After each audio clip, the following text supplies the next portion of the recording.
The people from old-time winters learned some things we have forgotten. They knew how to make a cold home a warm, safe spot when the air outside dropped down to 40 below zero. They learned special ways to keep a fire going for 12 whole hours without new things. They made cozy walls that worked just like ours do now, using only some green moss, animal fur, and plain mud. And if things got very bad, when the fire stopped, when food was low, when big snows kept them inside for weeks, they had special plans to keep them alive. In our new world, with warm houses, electric covers, and phone apps, we have lost the feeling for what was needed to live through a cold night when not making it meant dying before the sun came up. So how did these old-time people do all of that? What amazing things did they really build with just wood logs and rocks? And why do we know so very little of these great safety systems that made sure our people lived? Hey, one little thing before we get going. If you really do listen to this show a lot, please tap like or follow. I am always curious where all of you are, so please write your town and tell me the time. Okay then, tonight we go to old Montana in the 1880s. But wait a bit, you should get comfy first. I really mean it. Fix your soft pillows, pull that cover up close, because in the place we go, you will really want to be warm. The very first thing you feel is the chilly air on your skin. It is so cold, like a hand gently waking you up. Your eyes pop open to the dark morning of a Montana winter day back in 1883. The feeling outside is 30 steps colder than ice, and inside the home, it feels almost the same. Your nose and your face hurt from the chill, but all the rest of you is deep down under lots of blankets, animal skins, and other things the Morrison family put on the beds next to you. Your little brother and sister are still asleep, and their breathing makes small white puffs that float in the cold air. The fire from the night is extinct, now just some little red specks you can hardly see in the big metal stove in the room. Those little red specks are everything if they have turned all gray in the nighttime. The family has a very big problem. It is not like your warm bed today, where the baddest thing to happen if the heat quits is a chilly night and maybe a phone call for help. For the Morrisons, and lots of old-time families too, a broken heater in a cold Montana winter could mean not waking up in the morning. Thomas Morrison, who is your dad, is already up. You can hear his bed make a noise as he gets up, and then a quiet bump of his feet on the wood floor, not like your comfy bed today. His feet are touching floorboards that feel like frozen water he does not take any time to get dressed. He keeps most clothes on in the winter, and he walks right to the stove, bent over from the cold, moving in a quick, knowing way. "Sarah," he says softly to your mom, "I need a light." You can just about see her form as she gets the little table where a light and sticks wait.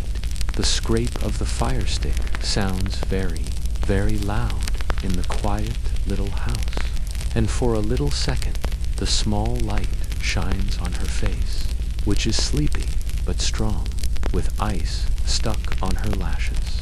So cold," your dad whispers, opening the stove's little door very gently. The door parts squeak from the chill, a noise that might be a bother, but now it is a good sign the metal did not break in the big freeze.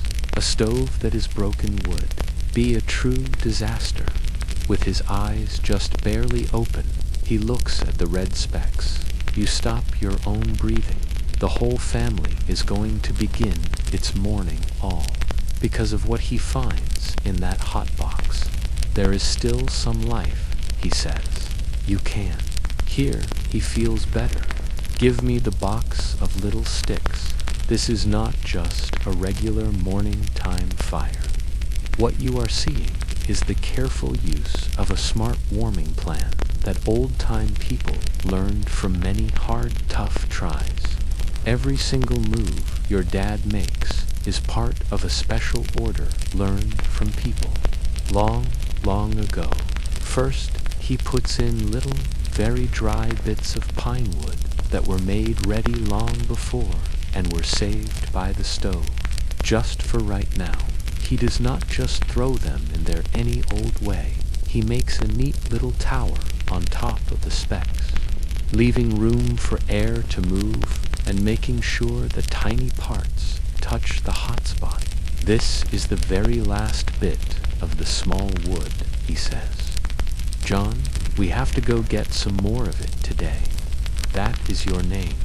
At 12, you are big enough to help with the very important fire jobs. You move your head, yes, but he cannot see you in the dark. The little starter wood must be just right. If it is too big, it will not light from the hot specks. If it is too small, it will burn away before lighting the big parts. Your dad bends down low, puts his mouth by the stove's door, and he softly blows on the red dots. Not big, strong puffs like you may think, but slow, even breaths that give just the right air to wake up the specks without blowing the warmth away. It is a special trick that took a long time to learn. The special way is working. A tiny fire shows up, gently touching the small wood. He puts in some bigger bits of wood now, placing them to make a tiny house shape that helps the air move around. The little fire starts to get bigger. Emma, look at the water pail. Your mom says to your big sister. Emma slowly gets out from the warm covers, taking a wrap to put over her sleeping clothes. She walks to the spot where a pail is on a little table and puts her hand in it. Is hard, like a rock, she says, patting the top of the ice all over. Your mother lets out a soft breath. We will have to make water from snow again. She is getting up now, also. The bed makes a sound as she gets off it. The smaller kids, your two baby brothers and little sister, stay close together, making some very needed shared body warmth. Being 6'4" and just 2, they will stay in the bed for a long time this morning. Thomas, how cold does it feel? Your mom asks, putting a wool dress on over her sleep dress without taking the first one off. Layers are what keep you safe. Your dad does not need a tool to tell the cold. Many years in the wild have made his own body a very good telling tool. It must have gotten to 40 under zero in the nighttime. The coldest it has been this whole winter.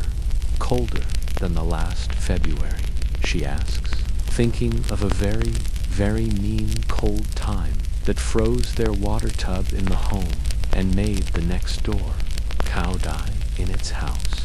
Not really that bad, he says, but it is just January. We have the hardest parts still to come.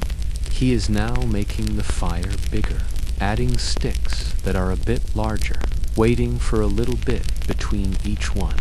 Putting in too much wood too fast would have put out the little flames. This everyday fire-making game is not just for feeling good. It is the choice between staying alive and not the know-how of exactly how to bring a fire back from sleepy. Red dots is a skill worth more than shiny gold in the wild. John, it is time to wake up. Your mom calls to you. We need to get some water for our first meal. Not wanting to, you get out from under the nice.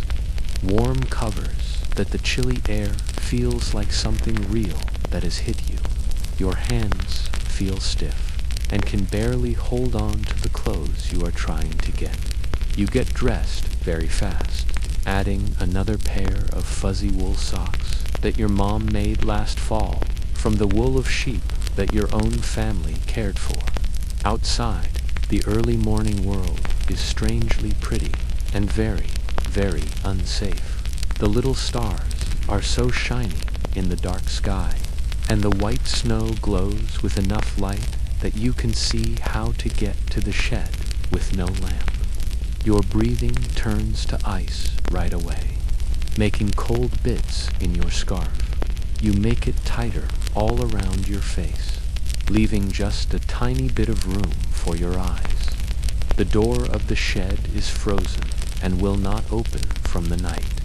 You have to push it hard with your shoulder, 3 times before the ice breaks and it finally opens up inside. You get the snow scooper, a simple wood tool with metal around it that your dad made the winter before, and you walk to the cleanest spot of snow that you can see. You were told to not get snow from next to the house walls or sheds where it could have dirt in it. You go over to the side of the open space instead, where the clean snow is sitting all alone. The snow is so very cold, it makes a squeaky sound under your shoes, and it is fluffy and dry, little bits that hardly stick together when you scoop them. This kind of snow makes much less water when it is warmed up, so you will have to put extra snow in the pale dot. The morning's air hurts your chest with every single breath. Your fingers, even in your warm hand covers, start to feel very cold after only a few short minutes. You work very fast, putting all the clean snow in the wood pail, pushing it down, then putting in more until it is a tall heap by the time you get back to the little house. The fire has started to warm the parts that are close to the stove. Your dad has put in the first little logs now, setting them just so, to make a bed of hot coals that will keep going. The stove's metal parts are starting to make little pop and squeak sounds as they get warm and grow bigger. Good work, your mom says, and she takes the pail of snow. She puts it close enough to the hot stove to melt, but not so very close that it might make a bad puff of steam that could break the stove's metal parts. Your dad is all ready by the wood that is kept inside the little house, a very neat pile of chopped logs, put in order by how big they are and what kind of wood they are. This wood kept inside is because of many months of getting ready. Trees that were cut in the springtime were chopped and piled to dry out all summer and fall. Then the very best logs were brought into the house to keep them from getting wet in the winter. We will need the oak wood for the big morning fire, he explains. Even though you know this, already pine burns up too fast and too hot. It is good for starting, but not for staying. Hickory is the very best for nighttime, but we will use that wood later. Oak gives us that even warmth we need to make it through the morning hours. The logs of oak are big and feel heavy. Your dad picks out 3 of them, each about as long as your arm and as wide as your hand. These are not just picked any old way. He is looking at their shape, the lines in the wood, and even the small ways they feel heavy that tell him how much water is inside. Remember, John, he says, giving you one of the big logs, we are not just making a fire right now. We are making a whole warming plan that needs to work the right way every single time. There is no space for mistakes to happen here. A fire that is not made well might burn up too fast, using up the special wood, or even worse, it could go out while people are working outside, letting the whole house get frozen. By the time it was late in the day, it would be too cold to live in. By this time, Emma has put up the little fold-up table close to the stove and is helping your mom make the first meal of the day. The food is almost always the same in the winter. A mush made from corn, maybe with a little sweet syrup if there is some, and coffee. For the grown dash-ups, on some special days, there could be some salty pork or bacon. But the meat is saved and used very slowly during the cold months. The littler kids are now awake, still all wrapped up in their bed, but they are sitting up, just waiting for the house to get warm enough for them to come out from under the warm covers. Little Michael, who is the 4-year-old, has his small hand all wrapped up in the fur of the family dog, a big dog of many kinds called Buck, who stays with the kids on winter nights, giving them more warmth. "Mama, it is so very cold.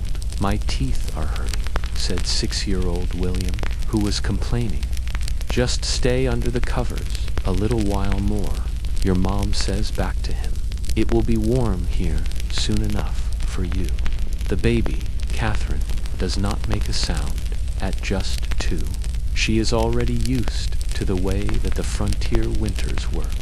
She just digs down deeper into all the bed covers, with only her little eyes and the top part of her head showing. Your dad goes back to the stove with the logs of oak. He opens up the door very slowly, looks at the fire with his smart eyes, then puts the very first log just where it will light up the best, without messing up the flames that are there. The fire makes a hiss and a pop sound as the new piece of wood starts to get warm. "Perfect," he says in a low voice, more to just himself than to anyone. He shuts the little stove door and moves the damper, a very key part that lets air in and so controls how fast the fire burns. Too far open and the fire goes too fast, too far closed and it might just smoke and make bad air. Your mom has put a metal pot on the top of the stove that is full of the snow you just got. It is already starting to get warm, turning first to a wet slush and then turning into water. Right next to it is a coffee pot and a much bigger pot for the mush made from corn. Nothing is ever thrown away. The very same fire that makes the house warm also cooks all the food and melts all the snow for drinking, for cooking, and for the little bit of washing that they can do on the coldest of days. "John, go check all the windows," your dad tells you. "Make sure the covers on them are on tight." Every window in the little house has been made ready for the winter with many layers of covering for it. First, some old cloths have been pushed into all the little spaces around the window frame. Then, some oily paper covers up the glass, a poor person's way to keep warm that lets in some light while stopping the heat from leaving. Finally, some heavy blankets hang down over each of the windows to keep even more of the heat from getting outside. You walk to every single window, making sure that the blankets are hanging the right way and the old cloths have not come out at the window. That looks to the east. You move the heavy blanket to the side for a second to look out. The very first sign of the morning is showing a little bit of lightning in the dark, dark sky. The sun is coming up, you tell him. "Good," your dad says. "We have a lot of firewood to cut up today, and I do not want to have to do it in the dark." The fire is now getting really big. The top of the stove has become so hot that the snow in the big pot is turning to water very fast. Your mom is mixing the cornmeal into the pot with a big wood spoon. making the mush that will give the body power needed for work in the cold. The little house that was so very cold just 30 minutes before is starting to feel warm, at least in a 6-foot circle around the stove. The change in how warm it is feels very big. You can really see the line where the warm air touches the cold. Like a shaky wall you cannot see. Your mother sees it as well. Emma, bring little Catherine over to the warm spot now. Be careful, her feet stay all covered up. Emma goes and gets the little toddler, keeping her all wrapped up in a small blanket, and brings her to a place close to the stove. The small girl's face, that was tight with the cold, starts to loosen up as she can feel the nice warmth. Thomas, please do not forget, we are getting low on lamp oil, your mom says as she is working. If this cold time lasts for long, we will be sitting in the dark by next week. Your dad moves his head up and down with a sad face. I know. I am trying to get into town before the next big storm, but that sky does not look very good. This is the true way of winter living, a never-ending counting of what you have, the weather, and what you need. Every single choice has a lot of weight. Go to the town to get more things, and you might get stuck in a bad storm. Or you can stay at home, and you might run out of the things you need. Cut up more wood for the fire today, or fix the loose filling in the north wall. Every single choice could have results of living or of dying by this time. The house has gotten to what is called warm on a Montana winter morning, maybe 45 degrees by the stove, still very cold by the walls, the white frost on the inside part of the walls. First meal, your mother says out loud. The family comes together around the little table, everyone but your dad, who brings his own bowl to the door. I have to go and check on the animals, he says, putting on his big heavy cloth coat that goes down to his legs. It is just too cold for them to be in the little shed, your mother says back. You should bring the chickens in here, the cow, too, if you can do it. He just shakes his head from side to side. The cow is too big for the cabin's door, but I have her all wrapped up well in the barn. With just that, he opens up the door and takes a step out, letting in a big puff of cold Arctic air that goes right through the house's hard-won warmth. He shuts it very fast behind him. All the rest of you eat your food quickly, the hot cornmeal making you warm from your insides. There is no one talking during the meals in the winter. It just wastes the heat and the time. Every bit of food power counts. Every single second of being in the cold takes up body power, that is, needed to stay alive. John, when you are all done, help me get the warm stones ready, your mother says while she is eating. The stones that are warmed up are another very big part of the old-time way to manage the warmth. Rocks the size of your hand that were found in the creek in summer are kept in a spot close to the stove, all through the day. They soak up all the heat from the big fire at night. They are all wrapped up in cloths and put into the beds, giving many hours of soft warmth. You pick out 4 of the stones from next to the stove, using a cloth to keep your hands safe from their very high heat. They are almost too hot to even hold, which is very good. They will keep their warmth until the middle of the day if they are wrapped up the right way. Your mother wraps up each stone like an expert in many layers of old cloth. First, a very thin piece of cotton cloth that can take the hot heat. Then, some scraps of wool to keep the heat. Finally, a bigger piece of an old blanket to keep it all in one place. She ties up each little bundle with some string. You can put these in the children's beds, she tells you. One at the bottom of each of the beds under the covers, but not so it touches their skin. You put the warm stones where she told you to, pushing them down carefully under all the covers. In just a few minutes, the bed will catch all their warmth, making little spots of heat that will last for many hours. The door opens up once more, and your dad comes back in, holding a wood box filled with the chickens. The birds are very, very quiet, made calm by the cold. It is very bad out there, he says, putting the box down in the spot that is farthest from the beds. The telling tool on the barn's wall broke in the night. The glass on it broke all apart from the cold. Your mother looks up very fast. What about the cow? She is living, but she is shaking very badly. I gave her some extra food, and I put more of the hay around her. I will go check on her in an hour. He stomps with his feet, getting all the snow off his shoes. The water well is frozen all the way through.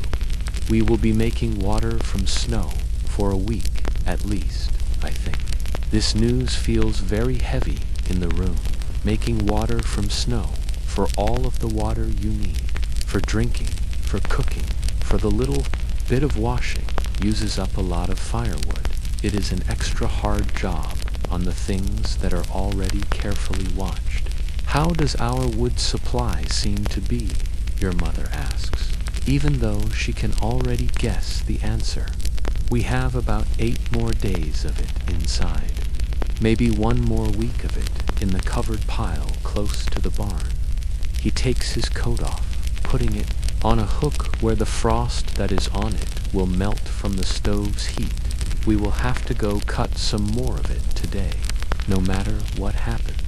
The true way of winter living becomes very plain in this 1 second. There is no time to rest, no time off, no break at all from the hard work of just staying alive. Every single day needs special, important jobs that cannot be put off. Your dad now sits at the table, eating his cornmeal mush very fast, which has already gotten quite a bit colder in the short time he was outside.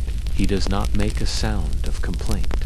Food that is cold is just another part of how winter life is. John and I will go out to cut up some wood as soon as it gets all the way light, he says while he is eating.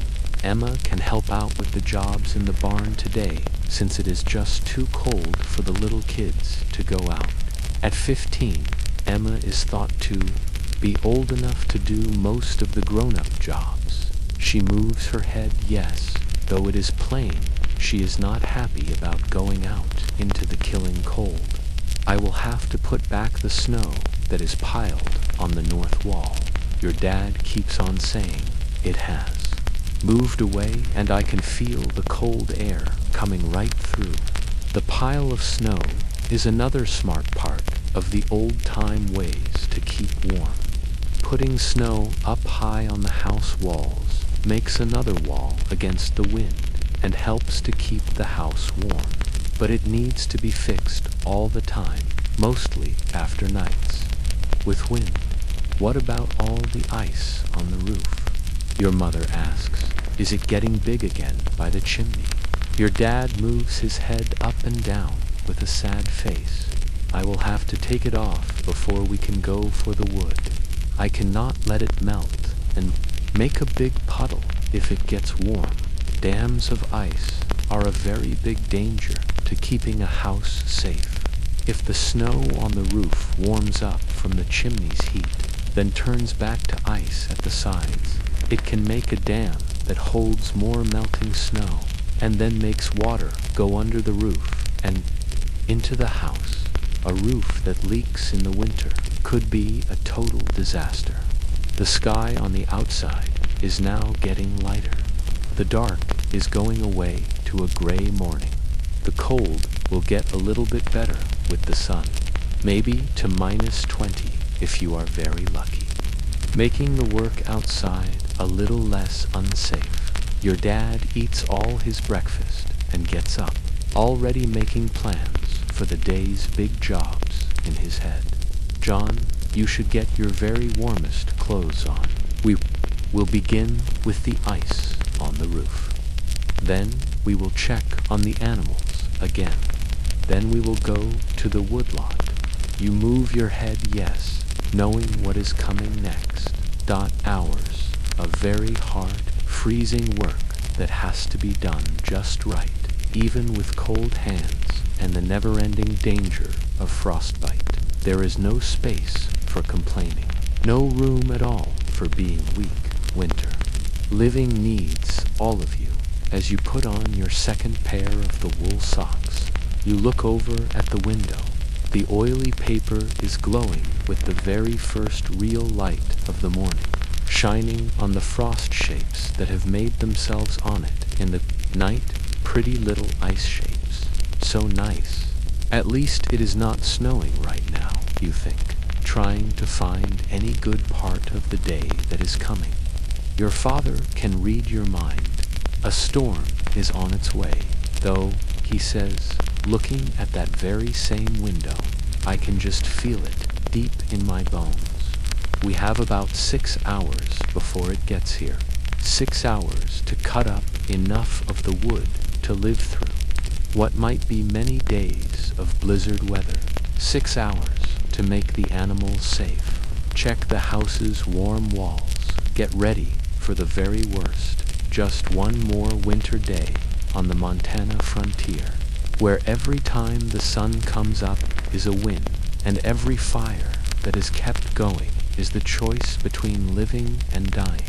And somewhere in the back of your thoughts, as you get ready to go face the deadly cold, you think about how many more winters your own family can live through like this. How many more mornings of water that is frozen and desperate fire starting. How many more days of constant life or death work.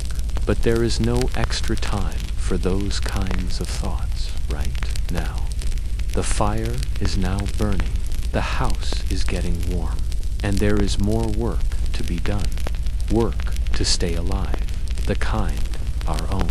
Family people mastered. And that we have all forgotten in your very cozy modern bed. You should feel very glad for that bedroom telling tool that reads 68 degrees.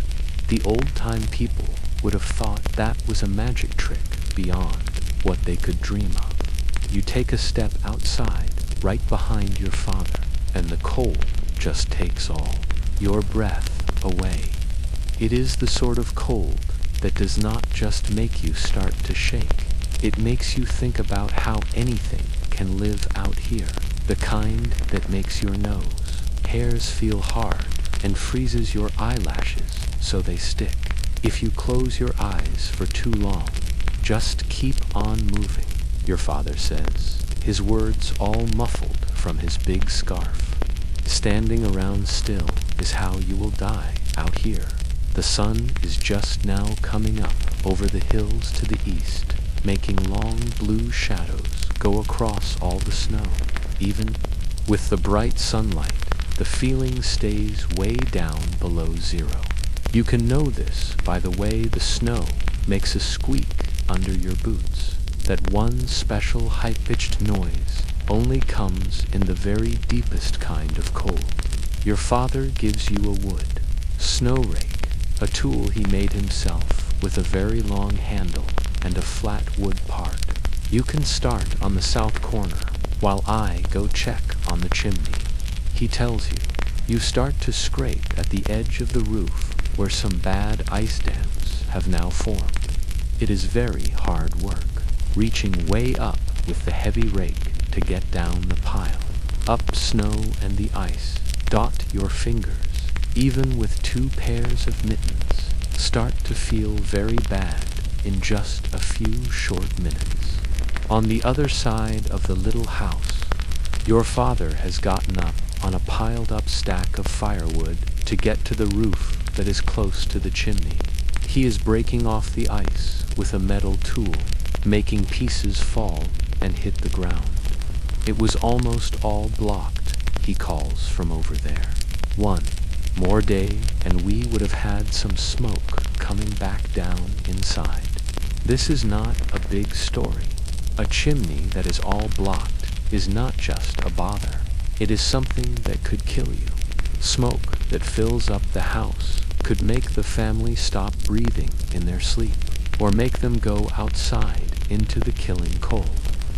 As you are working, your thoughts go to the big job that is coming, cutting up the firewood without a good pile of wood that is ready to use. The family's smart warming plan just falls all apart, and without any heat, the winter will win. The Morrison family, just like all the people who lived in the wild, had made getting firewood ready into a real science. It was not just about cutting down all the trees. It was about picking out the right kinds, cutting them at the right time of the year, letting them dry for the best amount of time, and cutting them into special sizes for different warming needs. By the time you are done clearing off your part of the roof, your father has already gone to the north wall of the little house, scooping clean snow up on the bottom to make it warmer. You go help him, and he does not have to ask. Everyone works without being told to in the winter. There is no room at all for being lazy, when just staying alive is what matters. You have to pack it tight, he tells you, showing you how to push the snow into a hard bank on the house's wall.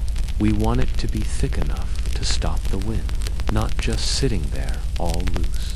This bank of snow is so smart in how simple it is, a free way to keep warm that can add a lot of warmth to the inside of the house behind the rough cut logs. Your mother and your brother and sisters are counting on these snowbanks to keep the feeling inside warm enough to live. With the quick roof and wall jobs all done, your father takes you over to the barn, a simple building that is smaller than the house, but very important for keeping the farm animals safe inside. The family's milk cow is standing and shaking, even though she is wrapped up in old blankets and has hay all around her. She is not doing very well, your father says with a sad face, putting his hand on the animal's bony side. One more night, this cold just might be the end of her. The cow is one of the family's most important things, a way to get milk, butter, and in time, baby cows. Losing her would be a total disaster, like losing many thousands of dollars in today's money.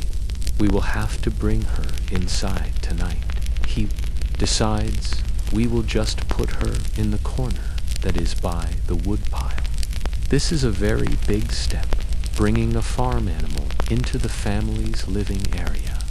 The house is already very small, with 9 people in it. Putting in a 1,000-pound cow means even less space and all the mess that she will make. But the other choice of losing the animal is something you cannot think of. What about the chickens, you ask, pointing to the second spot, where a dozen hens are all close together, their normal clucking sounds all quiet from the cold. They will stay inside the house until this cold time is over. Your mother will not be happy at all about the mess, but we can't take a chance on losing them. The winter money of staying alive becomes very clear in these choices. Every single animal, every pile of wood, every bit of food saved from the summer, all are things that are carefully watched, that stand between the family and being hungry or freezing. With the quick morning jobs all finished, your father now turns to the real hard work of the day. Go get the saws and the axes, he says. We will take the pulling sled to the woodlot. The woodlot is a part of the forest that is about 1/4 of a mile from the little house. Most of the trees that were right around the home were cut down when it was built years ago, making it so they have to go farther and farther for firewood. You go get the tools from the little shed, 2 saws for 2 men with their special long blades and wood handles, 3 axes of different sizes, and metal wedges for splitting wood. Every single tool is kept up with great care. The blades are kept very sharp with a lot of filing. The wood handles are rubbed with oil so they will not get dry and break. John, Thomas, you should wait a second. Your mother is calling from the house's door. She is all wrapped in a shawl. The cold air is blowing around her skirts as she comes to you fast with something in her hands. You should take these. She has brought 2 pairs of extra wool socks. You can put these on over your mittens, she tells you. It is just too cold for only leather and wool out today. This way of layering wool socks put on over mittens gives very needed extra safety for the parts that are most open to getting frostbite. The made-up plan works much better than any single pair of gloves that you could get at that time. And you should take this, she says, giving you a small tin can. Inside of it.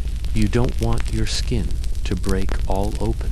You and your father do as you are told and rub the strong-smelling stuff all over the skin you can see. It is greasy and does not feel nice, but it makes a wall that helps stop the mean mix of cold air and wind from hurting your open skin. We will be back here before the sun goes down. Your father makes a promise. You must keep the fire going steady. Your mother moves her head, yes, knowing the other meaning of his words. If you are not home by the dark, something has gone very, very wrong, and she will have to make hard choices about how to use the fire with the little wood inside. The wood sled is waiting by the side of the barn, a strong homemade thing with sliders made from bent oak wood, made to pull heavy piles of wood on top of snow in the summertime. The same wood would be moved with a wagon, but the snow really makes the work a lot easier, making less rubbing for heavy piles. Your father ties himself up to the sled with leather straps that go over his shoulders. You will help him pull it too, once the sled is all filled up with the wood.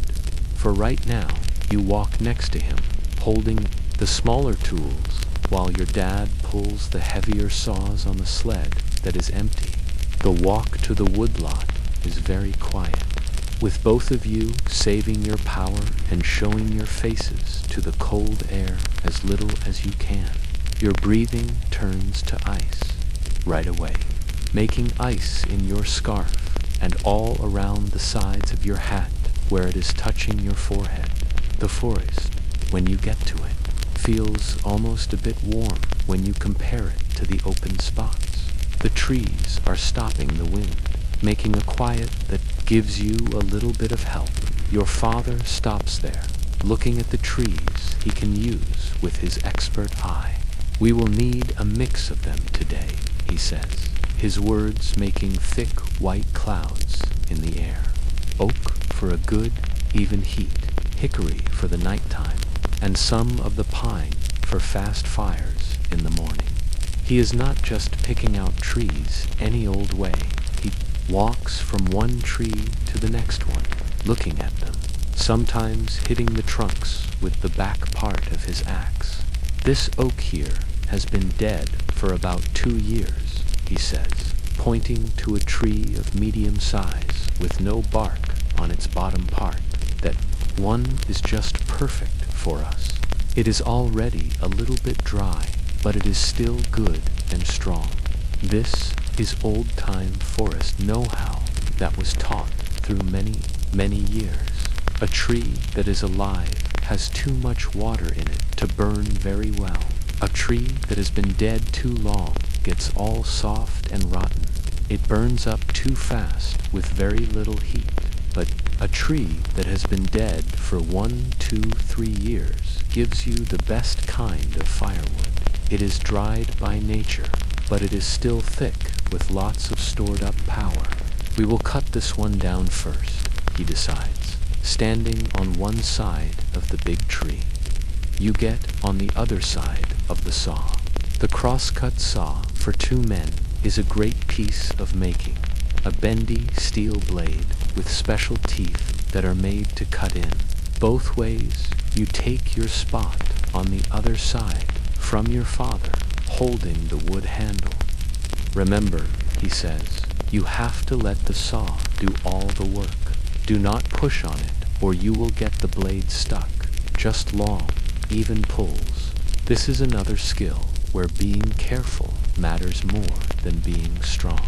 A saw that is used the right way, even by a 12-year-old boy, can cut very well through hard wood, but not using it right can make even the strongest man tired and take a chance on breaking costly tools that cannot be easily replaced out in the wild. You start the steady work, pulling and pushing the big saw through the wood that is frozen, even in the mean cold. You soon get warm from the hard work with steam coming up from your bodies.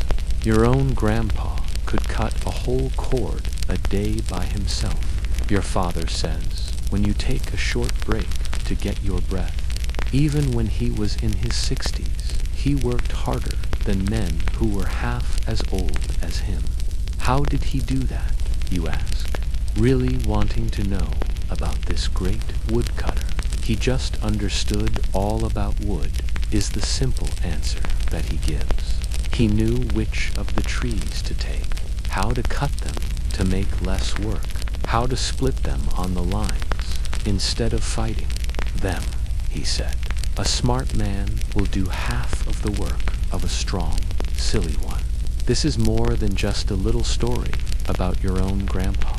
It is a good lesson in old-time smart work, when every bit of power you burn needs food that might be hard to get, and when every hour of the daylight is so special. Working in a smart way becomes just as key as working in a hard way. The tree starts to make a creak sound as you get close to the end of your cut. The heavy weight of the trunk is making pressure on the long saw. Be careful right now, your father says as a warning. It is starting to lean over. You should step back when I tell you. Cutting down trees is one of the most unsafe jobs out in the wild. A wrong guess can mean being crushed under hundreds of pounds of a falling tree, with no doctor for 50 miles and cold that would make sure you die before any help could get there. Back, he yells out as the tree makes a loud cracking sound. You both take quick steps away, moving to the side of the falling line. The huge oak tree seems to wait for just a second. Then it gives up to pulling down, crashing through smaller branches on its way to the ground. The hit, when it lands on the ground, sends a shake through the frozen floor of the forest. Good, your father says, and he feels happy. It fell down nice and clean. No branches are hanging. Now the real hard work starts, making this huge tree into just the right-sized pieces of firewood that will go into the cabin's stove. The trunk has to be cut up into parts. Those parts have to be split into pieces you can hold, and all of it has to be put on the sled and pulled all the way back to the home. Let's cut it up into lengths for the stove, your father says, talking about the job of cutting the fallen trunk into smaller parts. You put the crosscut saw on top of the trunk, working side by side to cut it up into pieces about 18 inches long.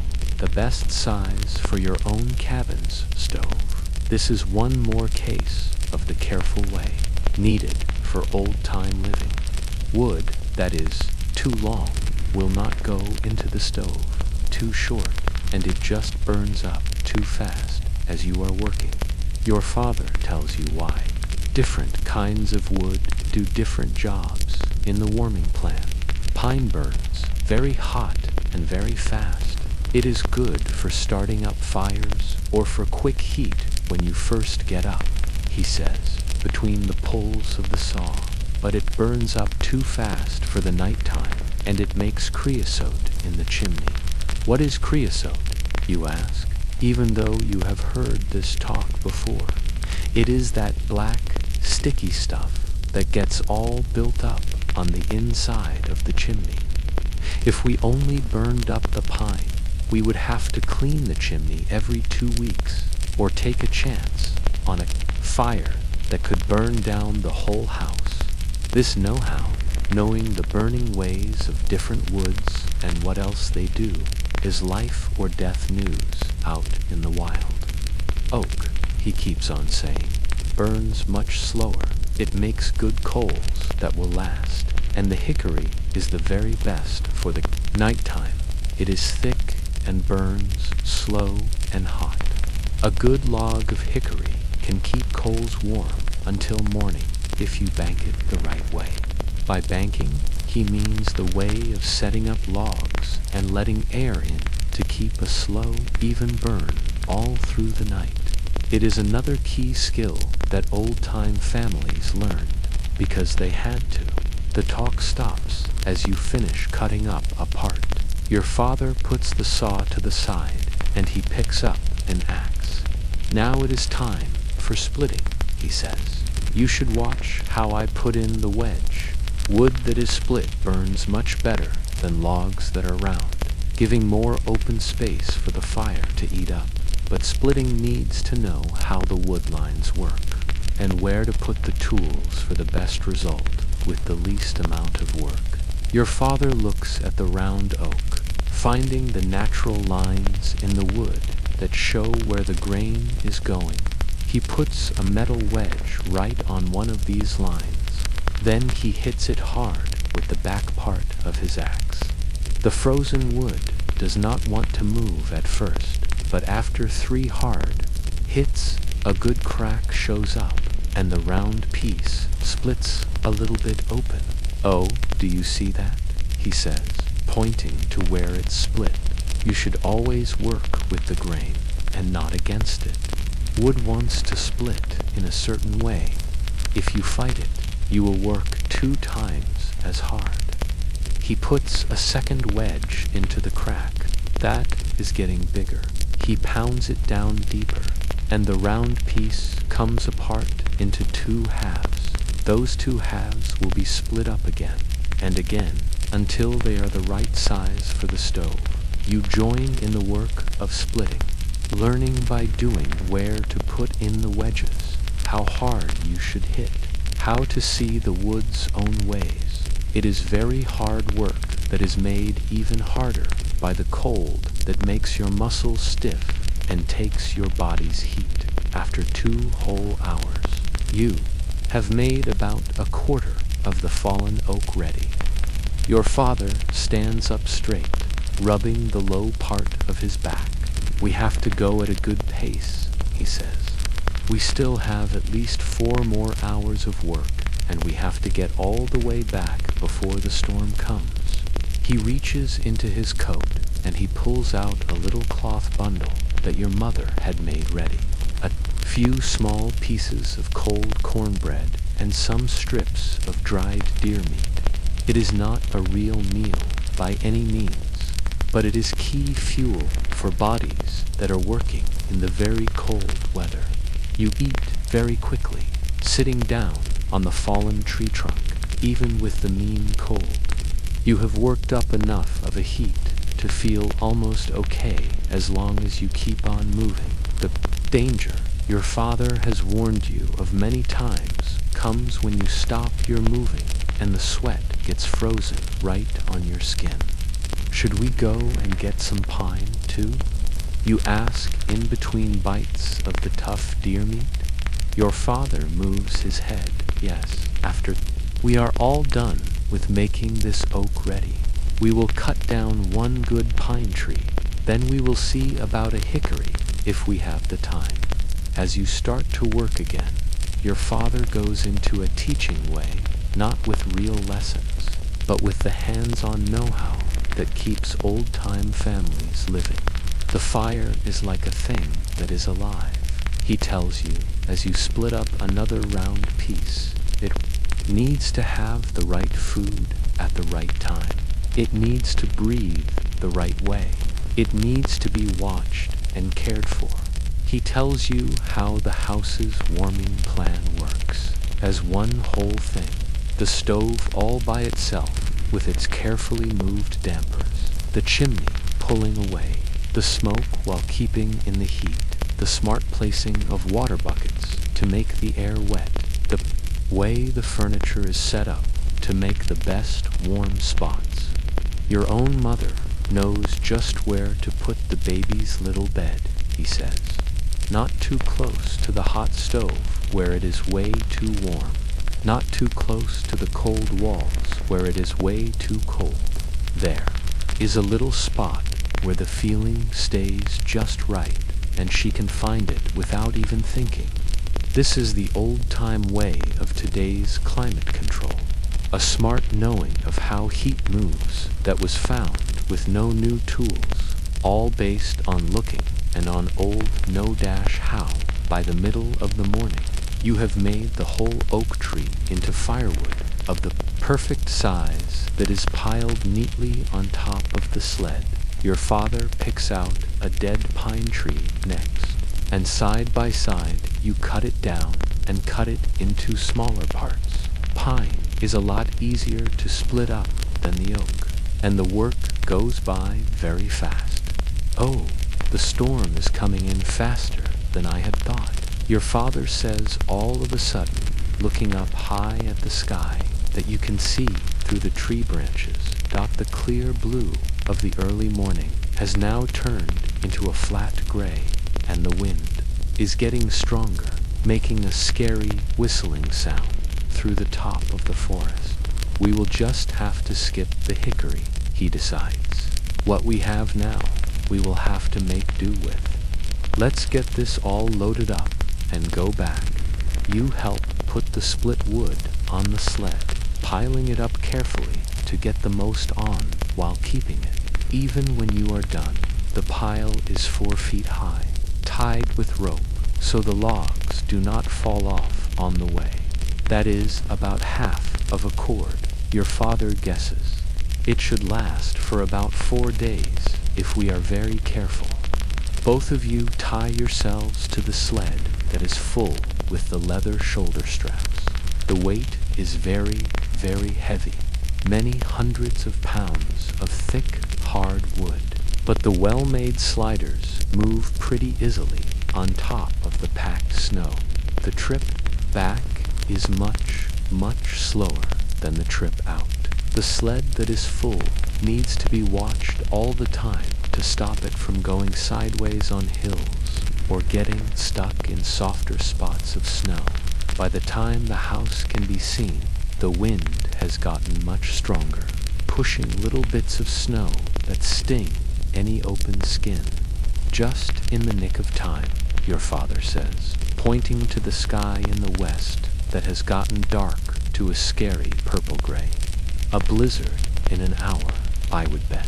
Your mother meets you right at the cabin's door. You can see she feels better on her face.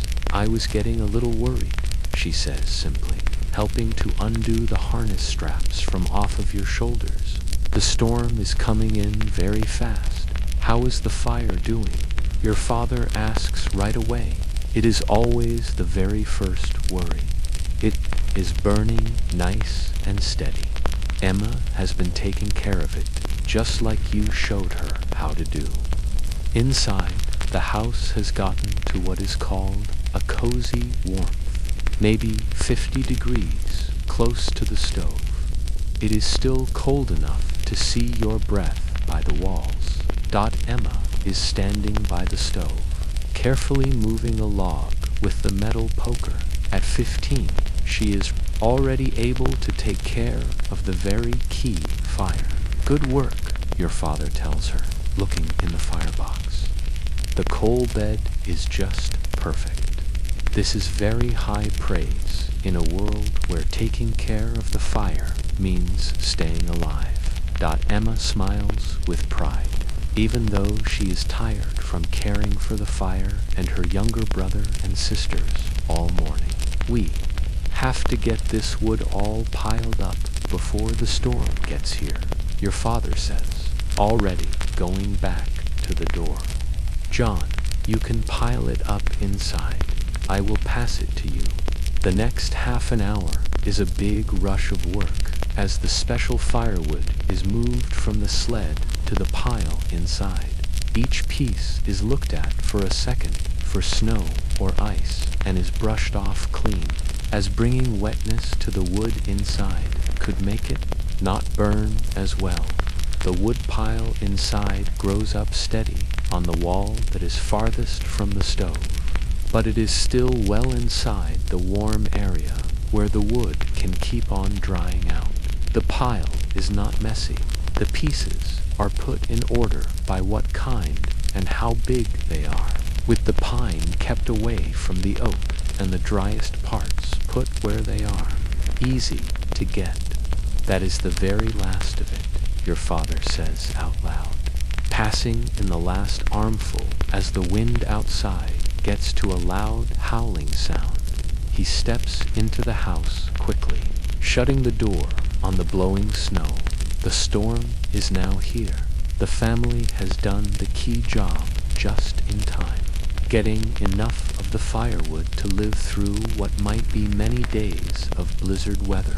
It was not just being lucky or working hard. It was the using of many years of know-how about forests, tools, wood kinds, and guessing the weather. Your father walks to the stove, opening up the door to look at the fire. The inside is glowing orange-red with a perfect bed of hot coals. Under the logs that are partly burned, he moves the damper just a little bit, letting in less air to make the burn rate slower. Now we can just wait out the storm, he says, and he feels good. We have some heat, some water, and some food under our own roof. That is all that we will need. Outside, the blizzard covers up the home in a blowing white darkness. But on the inside, the Morrison family has made their very own small world of living. A carefully made tiny climate that is built all around the main magic trick of a controlled fire. As you warm your hands that are still cold close to the stove, you see that what you have seen and helped with today is not just jobs or work. It is the smart warming making that keeps old-time families living through winters that would kill people who were not ready in just hours. The fire makes a crackle sound in the stove, eating up the oak you helped to get with an almost knowing hunger, changing its stored summer power into the heat that stands between your own family and the deadly cold just on the other side of the cabin's walls. The blizzard is roaring outside, changing the land of Montana into a loud, white nothingness. Inside of the house, your family comes together around the stove, hearing the wind as it screams through any little space it can find in the walls. It sounds very angry out there, Emma says, looking with worry at the ceiling, where the wind sometimes makes a scary whistling noise. Your father moves his head, yes. A storm just like this would kill a person in minutes, maybe in less. You can hear it trying your house's defenses, feeling, pushing, looking for any weak spot. When it does find even the very smallest space, It tells you of its find with a high, squeaky whine and a little puff of snow bits that dance in the fire's light. Thomas, there is a leak by the north window once more, your mother says, pointing to a skinny line of snow that is forming on the sill dot. Your father's face looks worried. I really thought I had fixed that one last month. He gets up from his chair. By the fire, the best wanted spot in the whole house, and he moves to look at the window. The filling has come all apart, he says out loud, after a very careful look. The cold has made the clay small and pulled it off of the logs. This is not just a little bother. It is a possibly bad break in the house's warm cover that could really change the family's power to keep the feeling inside warm enough to live. Every single bit of the heat that gets out means more of the special firewood is used up. We will have to go mix up a new batch of it, he says, turning around to your mother. Sarah, do we happen to still have some of that animal hair that we saved? A little bit of it is in a bag in the storage box, she says back. But there is not much of it though. We used up almost all of it on the east wall last month. This talk might sound strange to people today. Animal hair that is used for fixing up a window, but you know just what they are talking about, having seen and helped with this job many times before. John, your father says, go and get the clay pot from the spot behind the stove, the one that we have been keeping warm. You go and get a little clay pot that is sitting in the area of second heat, not right next to the hot stove, where it might get all dried out, but close enough to it to keep what is inside from freezing up. Inside of it is a mix of clay dirt that was gathered from the creek bed in the summer and was saved just for winter fixing jobs. Your mother opens up a small leather bag that has what seems to be a messy pile of fur, hair, and wool strings, leftover bits from animals that were cut, shed hair from farm animals, and even human hair that was saved from getting haircuts. Nothing at all is wasted in old-time living. Emma, can you bring me the ash bucket? Your father tells her. The plans at work in here show many years of learned know-how about keeping warm, ways that were taught through many years and made better through hard, tough tries. What your own family is making ready is a special kind of filling, the stuff that is used to seal up the spaces between the logs in house building. Simple filling might just be clay or some mud, but smart old-time families made clever mixes that gave much better warming and lasted longer. The mix of the clay, which gives it body and makes it stick, the wood ash, which makes the mix less likely to catch fire and helps it to get hard, and the animal hair, which works like a binding string, like metal in concrete, makes a really, really good sealant.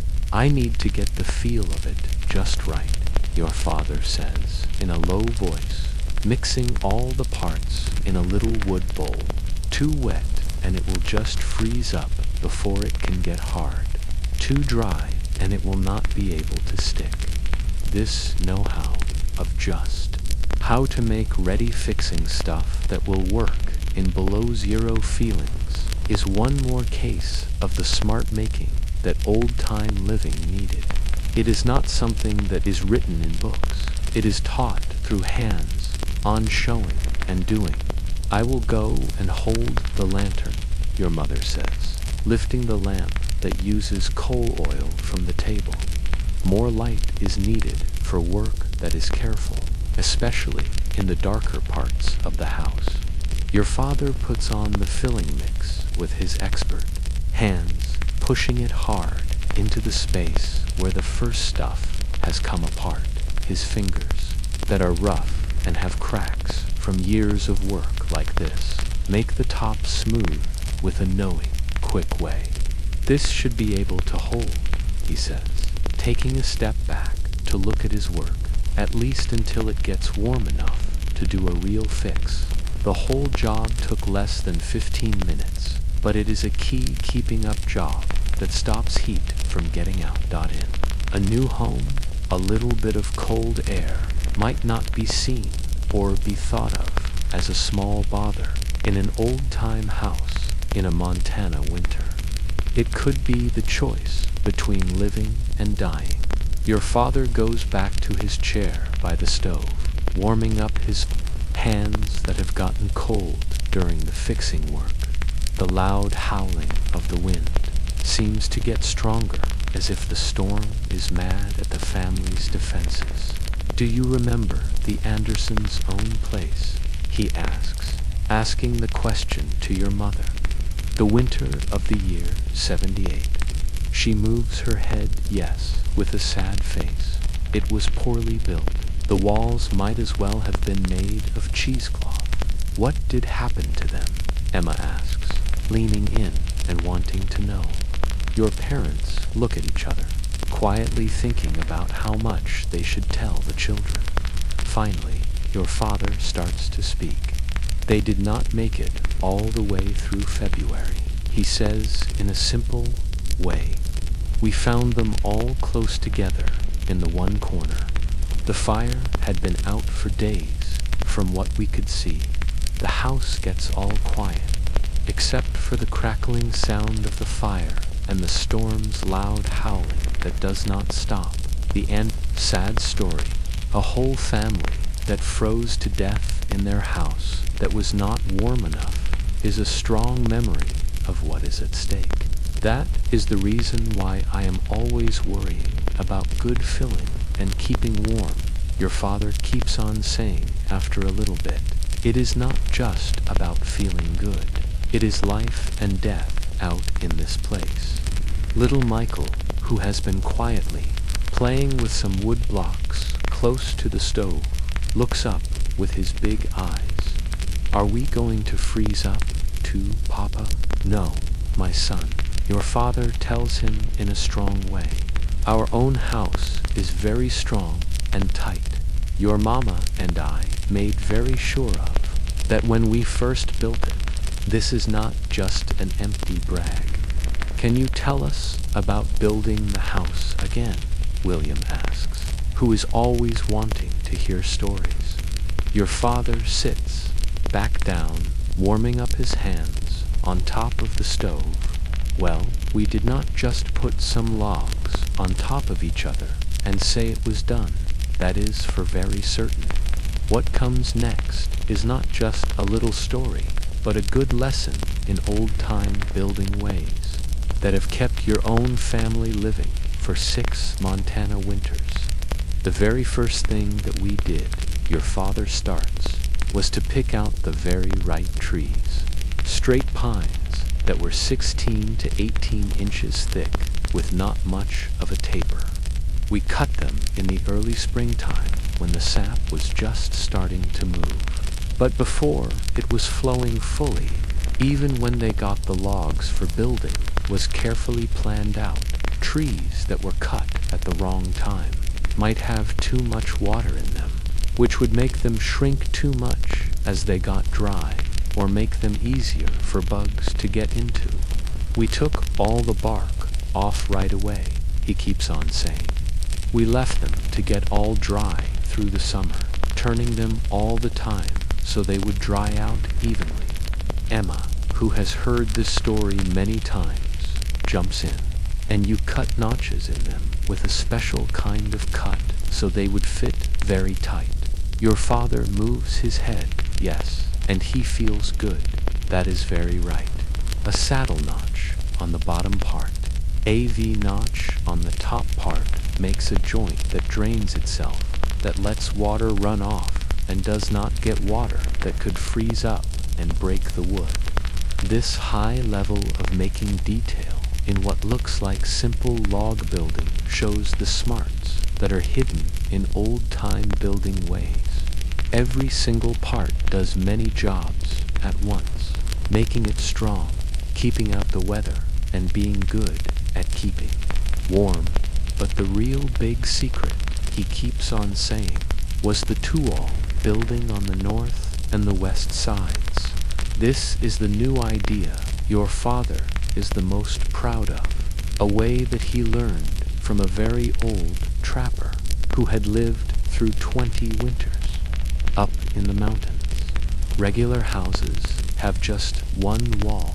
He tells you for the good of the younger kids who might not remember the building details, but our own house has a second wall on the inside, on the sides that get the very worst kind of weather. It makes a space of still air between the walls. It is the very best way to keep warm. The idea of using air that is trapped to keep warm was known long before today's fiberglass or foam things. Your father's two-wall plan made a 4-inch space between the outside and the inside log walls, which was then all filled up with a mix of dried moss that was gathered from the forest's floor. Do you remember gathering all of that moss, John?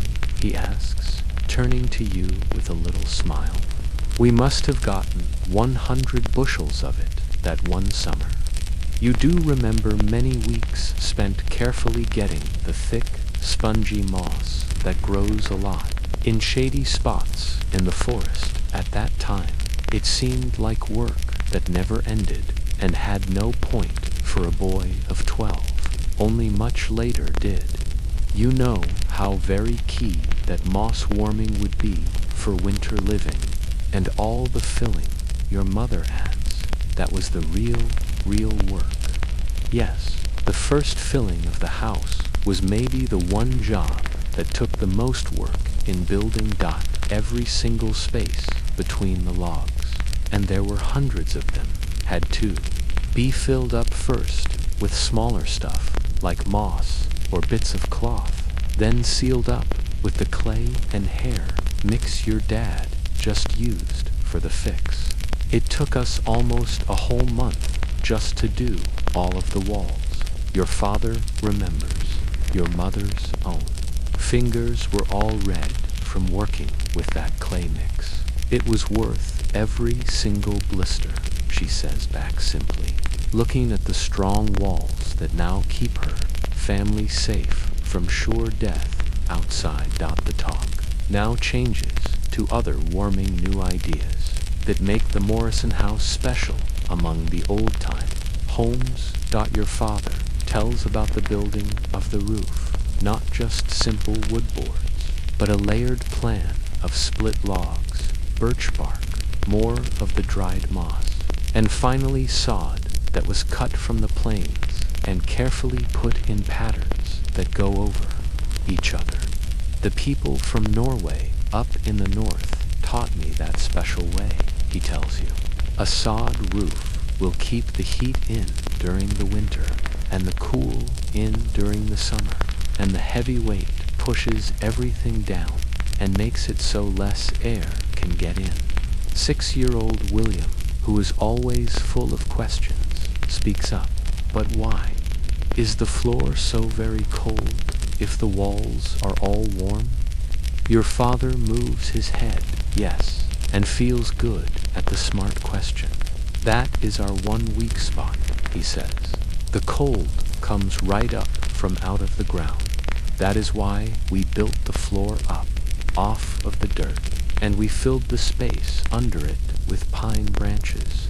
This way of making a space under the floor with air that is filled with warming stuff was another old-time new idea that helped to keep the inside feelings up. The floor still was the coldest part of the house, which is why the beds were built up on stands to keep them at least 2 feet up off the floor. And do you remember the paper? Your mother asks. Your father smiles a little. 3 whole years of newspapers from back in the East. It is the very best wallpaper there is. The inside walls of the house are for sure covered with layers of old newspapers that are stuck right to the logs with a mix of flour and water. This did many jobs at once, giving another layer of warming, stopping cold air, shining back the special lamplight, and even giving some stuff to read on the long winter nights.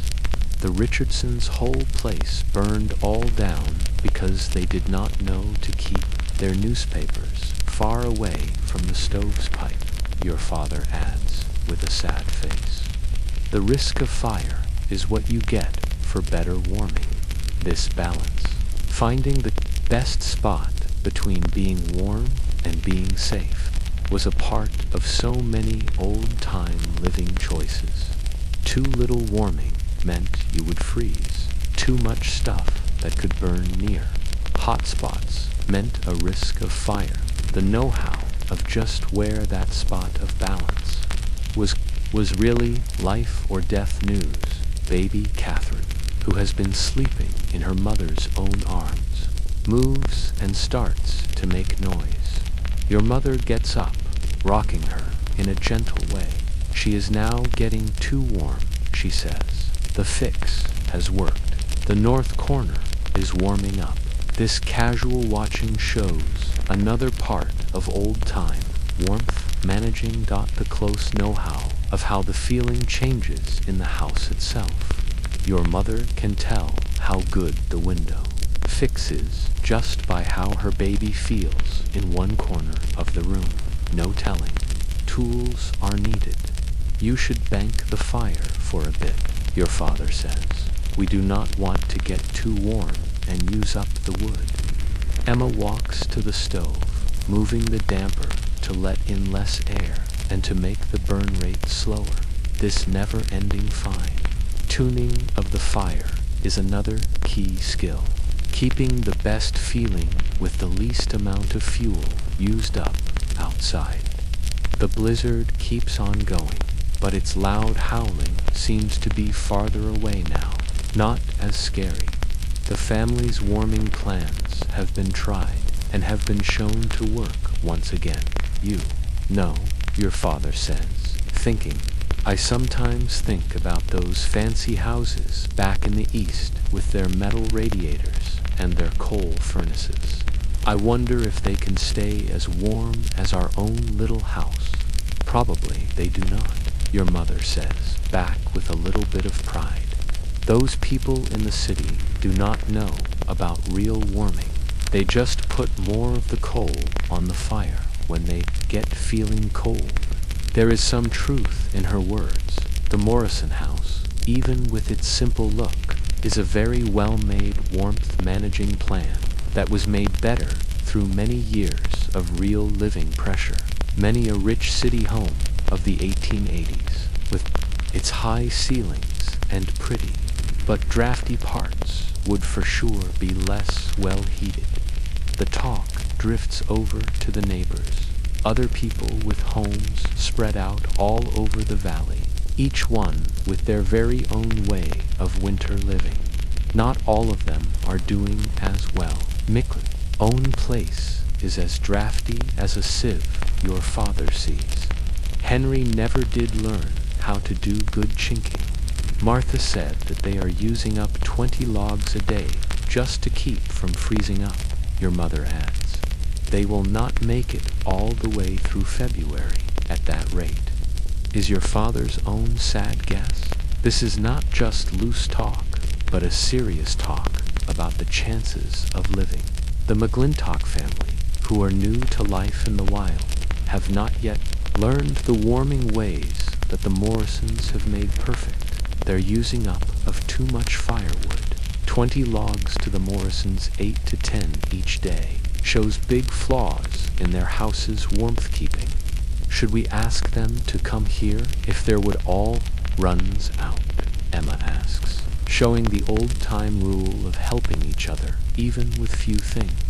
Your parents look at each other with a look full of hard counting. Kindness versus living, things versus risk. We will try to help if we are able, your father, finally, says, but we have to make sure our own family can make it through here first. This hard counting, deciding when help can be given, and when it might put your own family's living at risk, is another truth of old-time life that new ways of thinking find hard to know. The day goes on. The storm does not show any signs of stopping. Inside the house, the family gets into winter jobs. Your mother is fixing some clothes. Emma is teaching the younger kids their letters with a slate board. You are helping your dad fix a chair leg that is broken all through the afternoon. Your father does regular checks on the house's warming plans, testing for cold air with the flame of a candle, moving the piled-up snow on the outside walls, checking again his fix from before. We might as well use this storm time to make things better, he says, looking at a spot where two logs meet close to the door. John, let us go and mix up another new batch of chinking. That one corner has always been a big problem. You work side by side, making ready the special mix and putting it on some spots where the first stuff has gotten old. Each fix is small, but all of them together make the house's heat-keeping much better. Your own grandfather would say a house that is well chinked is better than another pile of wood, your father says, as you finish up the very last spot. That man knew just what he was talking about. By the late afternoon, the mix of burning oak logs, many warming plans, and careful sealing of drafts has made a very, very cozy feeling inside the house. Close to the stove, the feeling might get 265 degrees. Very nice by old-time ways. Even the corners that are farthest from the heat source stay well up above freezing as the evening comes. Though you cannot see it through the blizzard, your father makes things ready for the night. He brings in some more wood from the inside pile, picking out special pieces for the evening and the nighttime fire. We need to keep the heat all through the night without having to get up every single hour, he tells you as he sets up the logs. That is where the real, true skill comes in. The way the night fire is set up is different from the daytime. Bigger pieces are put to burn very slowly, to make a deep bed of coals and to keep an even heat for the longest possible time. Your father adds an extra layer of warming ash on top of the coals at the bottom, a way that slows down the burning while keeping up the warmth. If we can do this the right way, he says, we will still have some live coals when the sun comes up. We will not have to start all over from the start. As the dark comes, the family gets ready for bed, not by today's ways of changing into special sleeping clothes, but just by putting on more layers. Most old-time families slept in most of their day clothes in the winter, maybe taking off only the very top layer. The way they slept themselves is another part of the Morrison family's warming plan. The younger kids all share a single bed. Their bodies heat together, making a warm little climate under all the layers of quilts. You and Emma have your own beds, but they are put close together for the same heat-sharing good. Your parents do a final check of the house before they go to sleep, testing the stove's damper, making sure the window covers are on tight, putting warm stones wrapped in cloths at the bottom of each bed. It should be 20 under zero by midnight, your father guesses, looking at the window that is covered in ice. Maybe 30 under zero by the morning. Even with this sad guess, there is no fear at all in his voice, just the plain, true guess of a man who has made ready in the right way. The Morrison house, with its layered warming plans and carefully watched heat source, stands ready to keep its people safe through another mean Montana night as you get into your own bed, pulling the heavy quilts all the way up to your chin.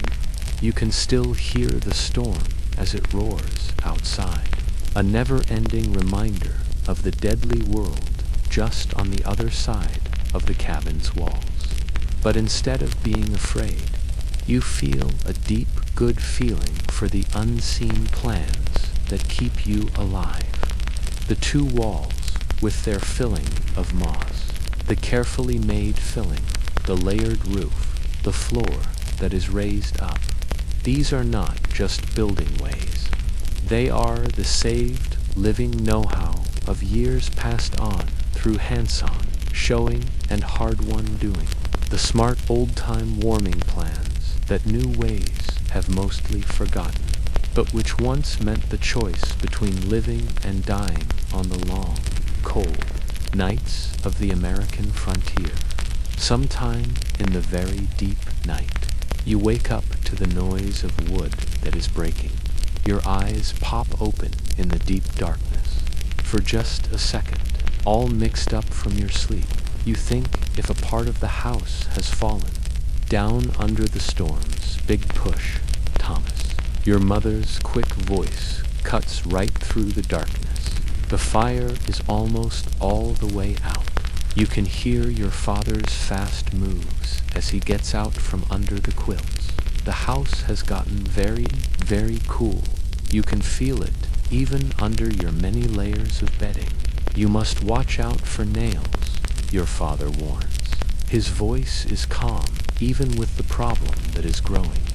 I am now breaking up the chair. You now know the breaking sound, with the fire so very low and the feeling dropping fast. Your father has made the quick choice to give up furniture instead of taking a chance on losing the fire all the way. The noise of breaking wood goes on, and then the creak of the stove's door as it opens. A soft orange light for a second shines on your father's face as he carefully puts the broken chair bits into the fire that is dying. This is a very key moment in winter living. The fire for the nighttime has burned down much faster than was planned. Maybe because of the very big cold or a log that did not burn as it should have. If it goes out all the way, starting it again will use up special time and things, while the house's feeling could drop down to unsafe levels. It is now catching, your father says, and you can hear he feels better. John, I am going to need you up. We need to get more wood from the lean-to. That is you. Even with the biting cold, you get out right away from under your quilts. There is no waiting, no complaining. When staying alive is what matters. Everyone answers right away. The house's air hits you like a real blow after the warmth of your own bed. Your breathing makes thick white clouds in the darkness as you fast pull your boots on. You do not worry about more layers. The trip to the shed, that is, attached, will be very short, and moving will make some of its own warmth. Your father lights up a very small candle, its little flame looking weak and not sure in the cold air. By its own light, you follow right behind him to the door that goes to the lean-to, a small, cold space that is attached to the main house where more firewood, tools, and some of the food things are kept. Are you ready? He asks, with his hand on the door's latch. It will be so very bitter out there. You move your head, yes, and he pulls the door all the way open. The big puff of cold that comes in makes the house air from before seem warm when you compare it. The lean-to, with its walls that are not warm, has gotten to the same feeling as the outside, maybe 30 under zero, working very quickly, led by the shaky candlelight. You and your father pick out armfuls of wood from the pile that is stacked up. Your fingers that are out in the mean cold start to feel very bad almost right away after just 30 seconds. they burn. After 1 minute, they start to feel like they are not there. The very first warning sign of frostbite starting. That is enough, your father says, seeing your hands move. In a less sure way, we must go back inside. You go back to the main house, closing the door hard behind you. The wood is piled up next to the stove, and your father right away starts to put pieces into the fire, which has started to get better. Because of his quick saving of it with the chair, you should get those hands close to the stove, your mother tells you. Now, all the way awake and moving in the house, but you must not get too close. You know just what to do. Yes, you do. Warming parts that are very cold needs a careful way to. Much of the heat too fast can hurt the skin as badly as the frostbite itself. You put your hands out to the stove, keeping them about a foot away from the metal part that has started to glow a soft red in some spots. Your mother comes to you with a little tin of bear grease, the old-time way of today's petroleum jelly. Let me go and see, she says, taking your 2 hands and looking at them very closely in the growing light of the fire. There is no whiteness, she says, after a very careful look. They are just a bit red. You are going to be fine. This casual check hides the big danger of what is being looked for. Real frostbite, where the skin really freezes up, looks like waxy white spots. It means the skin has died, and in bad cases can lead to losing fingers, toes, or even arms and legs. Old time.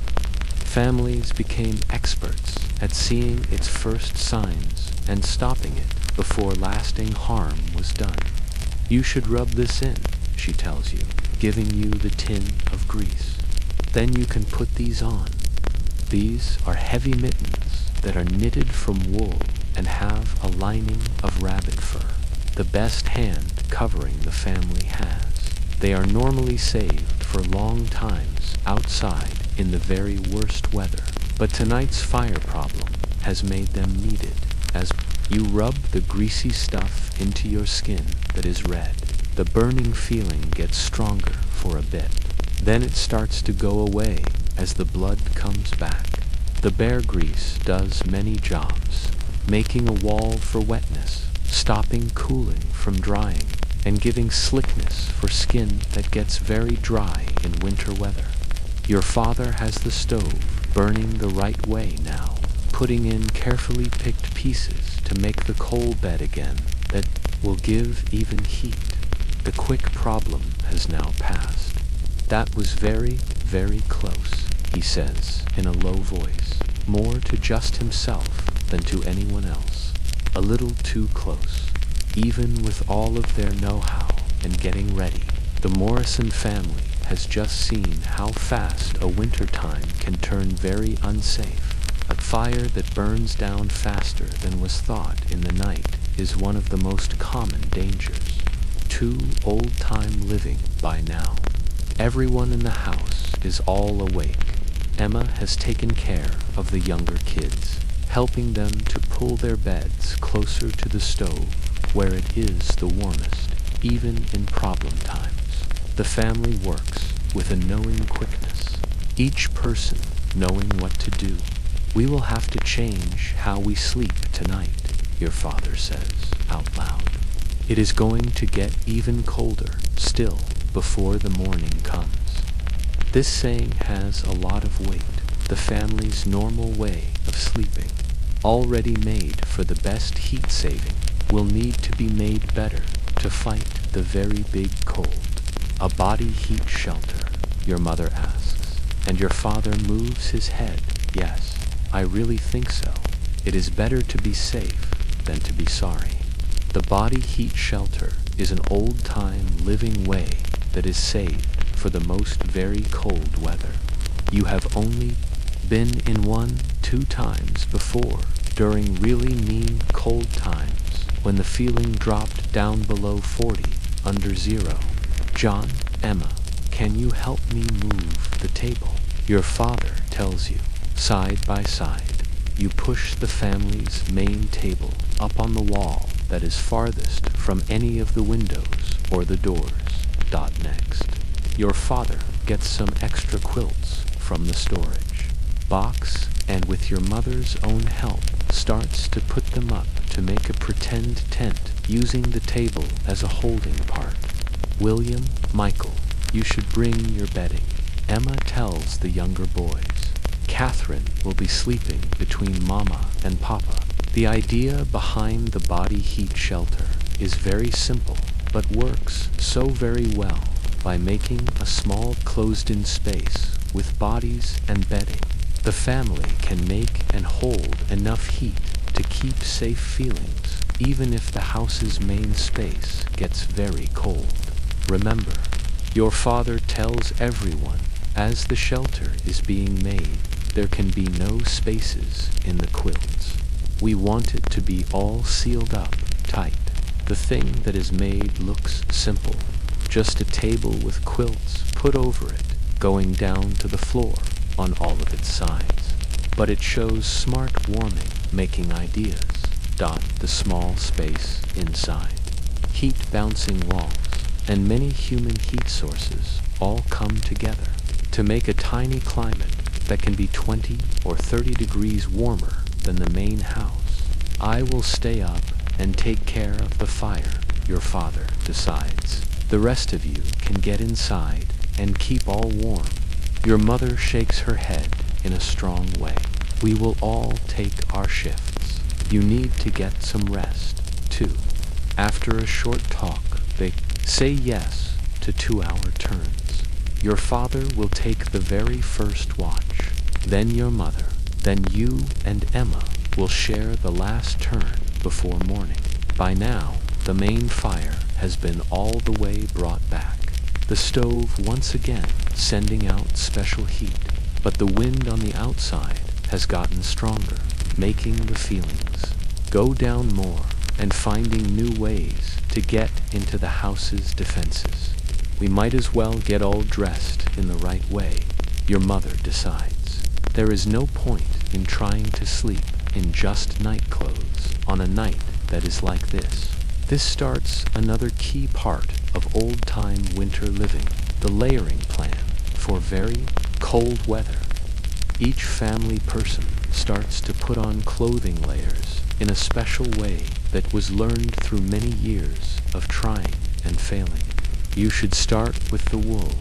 Your mother reminds the younger kids as she is helping them to get dressed. Cotton will kill you, this sharp saying. Cotton kills is key old-time know-how that new outdoor people have had to learn all over. Again, cotton clothes, once they get wet from sweating, lose all of their warming powers and really pull the heat from the body. Wool, on the other hand, keeps most of its warming power even when it is a bit wet. The bottom layer for all of you is wool. Long underwear for the grown-ups and the older kids. Simple wool shirts and pants for the younger ones. Over this goes a middle layer, usually flannel or even more wool than a heavier top layer, even though you are all inside. Do not forget about your heads, your mother says, giving out knitted wool hats. That is the place where most of the heat gets out. This knowing of the body's heat loss ways help. Old-time clothing making long before new. Heat pictures showed that up to 30% of body heat can be lost through a head that is not covered. The family's socks get special looking at. Everyone puts on new, dry wool socks. Some of them were hand-knitted by your mother from the family's own sheep. Others were bought on the few trips to town. Those with feet that get cold very easily add on a second pair. John, you should check everyone's feet before they all go into the shelter. Your father tells you as he moves the stove's damper. Any wetness at all needs to be taken care of now. This looking at dry feet is not just for comfort, it is for living. Wet feet in cold weather quickly lead to a problem old-time people called immersion foot, like what soldiers would later call trench foot. The problem can go from hurting badly to skin death and gangrene with a scary speed. You move around your brother and sisters, checking their socks and their feet with a knowing quickness. Emma, at 15, has already done her own checking. 6-year-old William and 4-year-old Michael let you check them without a sound. They have been raised knowing these things cannot be argued with. Michael's left sock has a spot that is wet at the heel. You tell your mother, who right away gets a new one from the drying rack close to the stove. With everyone layered in the right way. Your mother sets up the going into the body heat shelter. It is not just a thing of crawling on inside. There is a special way to get the most warmth and comfort. Catherine will be in the middle. She directs, putting the toddler in the center of the space that is closed in. The boys will be on each side. Then Emma and John will be on the outside, since you two are the oldest. This way puts the youngest. Most at-risk family people at the very center of the human warming plan. All around them are the bigger bodies of the older kids and the grown dash-ups. The science of it is very simple. Smaller bodies have more open skin for their size, and they lose their heat much more quickly by putting them in the middle. They get good from the heat coming from the bigger bodies on all of their sides. Your father, who is taking the first fire-watching shift, helps to move the quilt walls of the shelter once everyone is all inside. You must keep these sealed up very tight. He reminds all of you, do not let the warm air get out when you move around. Inside of the shelter, the feeling is right away and very great. The body heat of 6 people all together trapped in the small, closed-in space makes a warming that no stove could ever match for being good in just a few minutes. The feeling inside the quilt building goes up a lot. It is now working, Emma says in a soft voice, already taking off her wool hat as the space gets warm. The younger kids, who at first were tight from the problem and the cold, start to loosen up as the warmth goes all around them. Little Catherine, who is between her brothers, goes back to sleep almost right away. From your spot near the side of the shelter, you can hear your father moving in the house, taking care of the fire and checking for cold air. Sometimes the wind on the outside gets to a loud sound that covers up all other noises, a reminder of the unsafe weather just on the other side of the cabin's walls. Even with what is happening, there is a strange good feeling to the body heat shelter, a going back to the most simple and best way of warming. New people today hardly ever feel the deep, good feeling of shared body heat in spaces that are closed in. But for thousands of years, it was people's main defense against the deadly cold. You should try to get some sleep, your mother says from her spot on the other side of you. Your own shift will be coming up soon enough. Sleep does come with a surprising ease in the cocoon-like warmth of the shared-up space. When your father gently shakes your shoulder for the change of the watch, it feels like only a few minutes have gone by, though his 2-hour shift has now ended. Your mother is now taking over, he whispers. I will come and join you all in another 2 hours. He gets into the space your mother has just left. His body is still sending out cold from his time taking care of the fire. The children, without thinking, move to this new heat source as he gets in. It has gone down to 40 under zero outside. he says quietly. Maybe even lower than that. I cannot really tell. The telling tool only goes to -40. This casual telling of such a very cold feeling, cold, under a minute, shows the sharp edge that separates the family from the unsafe weather outside. Only their smart, layered defenses, the warm house, the carefully watched fire, the body heat shelter, and the layered clothes stand between them and sure death. Your mother's shift goes by. And then it is time for you and Emma to take the last watch before the morning. You come out from the warm shelter into the house's main space, which feels so very cold when you compare it. The stove is burning very well, your mother says as she gets ready to join the others in the shelter. You should add some wood every 30 minutes, but no more than 2 of the pieces at a time. We have to make our supply last. You and Emma move. Your heads, yes, knowing the key nature of fire watching, with the feeling so very low. The room for mistakes has gone away all the way. You must check everyone's open skin when you wake all of them up, she adds, especially the tips of their fingers and their noses. This kind of cold is very tricky. As your parents get into the shelter, you and Emma take up spots close to the stove. Even though you are inside, you both have on your full cold weather clothes, many layers of wool, heavy socks, hats, and mittens that can be taken off for a bit for fire watching. I will go and make some coffee, Emma whispers, reaching for the metal coffee pot.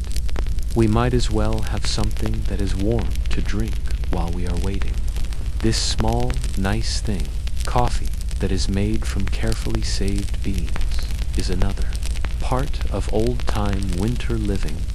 Hot drinks give inside warming that goes out, helping the outside heat sources. As Emma makes the coffee ready, you check the house's defenses one last time, making sure the window covers are still on tight, looking at the filling for new breaks, making sure the door is still sealed from the mean cold.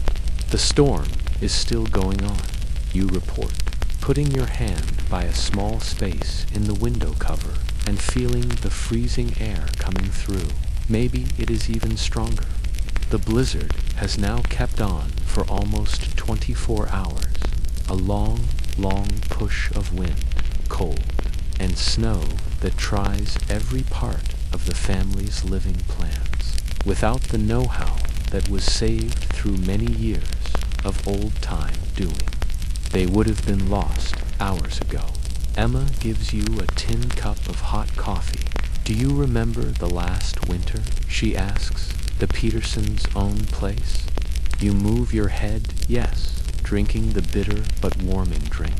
The Peterson family, who were pretty new to life in the wild, had a hard time through their first Montana winter.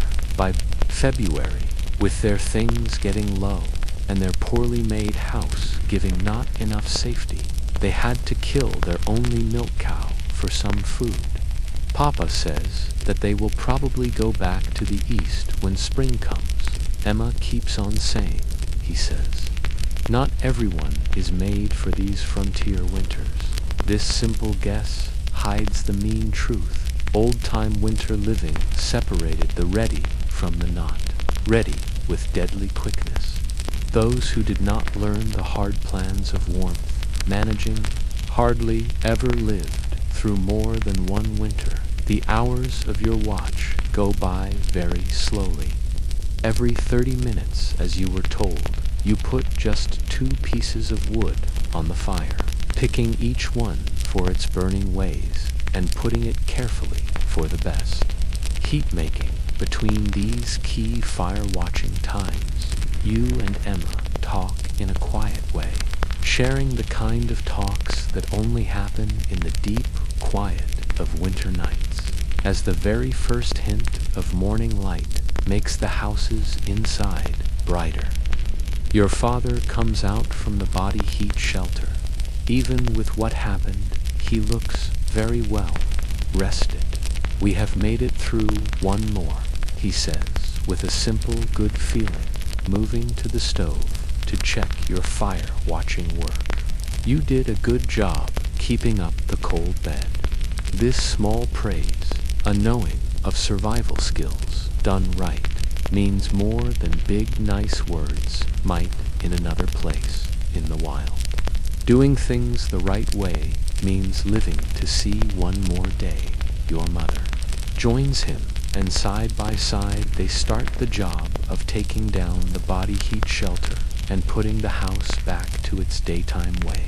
The younger kids, still wrapped up in many layers, stay asleep on their beds, now put in a spot close to the stove. The storm is now breaking, your father says out loud, after pulling a window cover to the side for a quick look outside. The wind is dropping, and the sky is getting lighter to the east. This news brings a real feeling of relief. A blizzard's end means the worst danger has now passed, though the very cold weather will probably stay for some days. As the full daylight comes, the family starts its morning routine, but with changes for the very big cold. The water bucket, even though it was kept by the stove all night, has a thick top of ice that has to be broken before morning washing can be done. It is 43 under zero on the north wall's telling tool. Your father reports after he checks the tool that is on the outside of a small window. I have never seen it be that cold so early in the month of January. Yet, even with this record-breaking feeling, the Morrison family has lived through the night in a cozy way, not by today's ways of being cozy, maybe, but without any danger or big hardship, their layered way to cold safety, from house building to fire watching to clothing plans to the body heat shelter, has been shown to be good enough for even this very big challenge, as you help to make ready the morning meal. You see that what your family did last night was not just staying alive, it was the using of smart warming making that was learned through many years of hard-won, no-how plans, so good that even in weather that would kill people with no cover in minutes, your family slept in a safe way through the whole night. This is the forgotten science of old-time winter living. Not just living through the cold, but mastering it through plans of safety that were all joined together, that new ways have mostly made old, but which once meant the choice between living and dying on the American frontier. 3 days after the big blizzard, the mean cold still holds the valley, but the skies have now cleared to a shiny blue that almost hurts your eyes to look at. The sun is shining with a light so bright on a changed land, snow that is shaped into strange forms by the wind, ice bits that are hanging from every single tree, branch. The whole world is frozen into a deadly kind of beauty. Your father is standing in the doorway of the house, looking at the scene with his practiced eye. We need to go and check on all the neighbors, he says out loud. The McGlintocks do not have enough of the know-how for cold that is like this. Is it safe to go? Your mother asks, and you can hear the worry in her voice. He moves his head yes. The wind has died down all the way. The cold is still unsafe, but we can handle it if we are ready. He turns around to you. John, you are going to be coming with me. 2 is much safer than 1 in this kind of weather. This is not a question, but a telling of a fact. At 12, you are thought to be old enough to help in checking on the community. A key part of old-time winter living that new aloneness has mostly forgotten.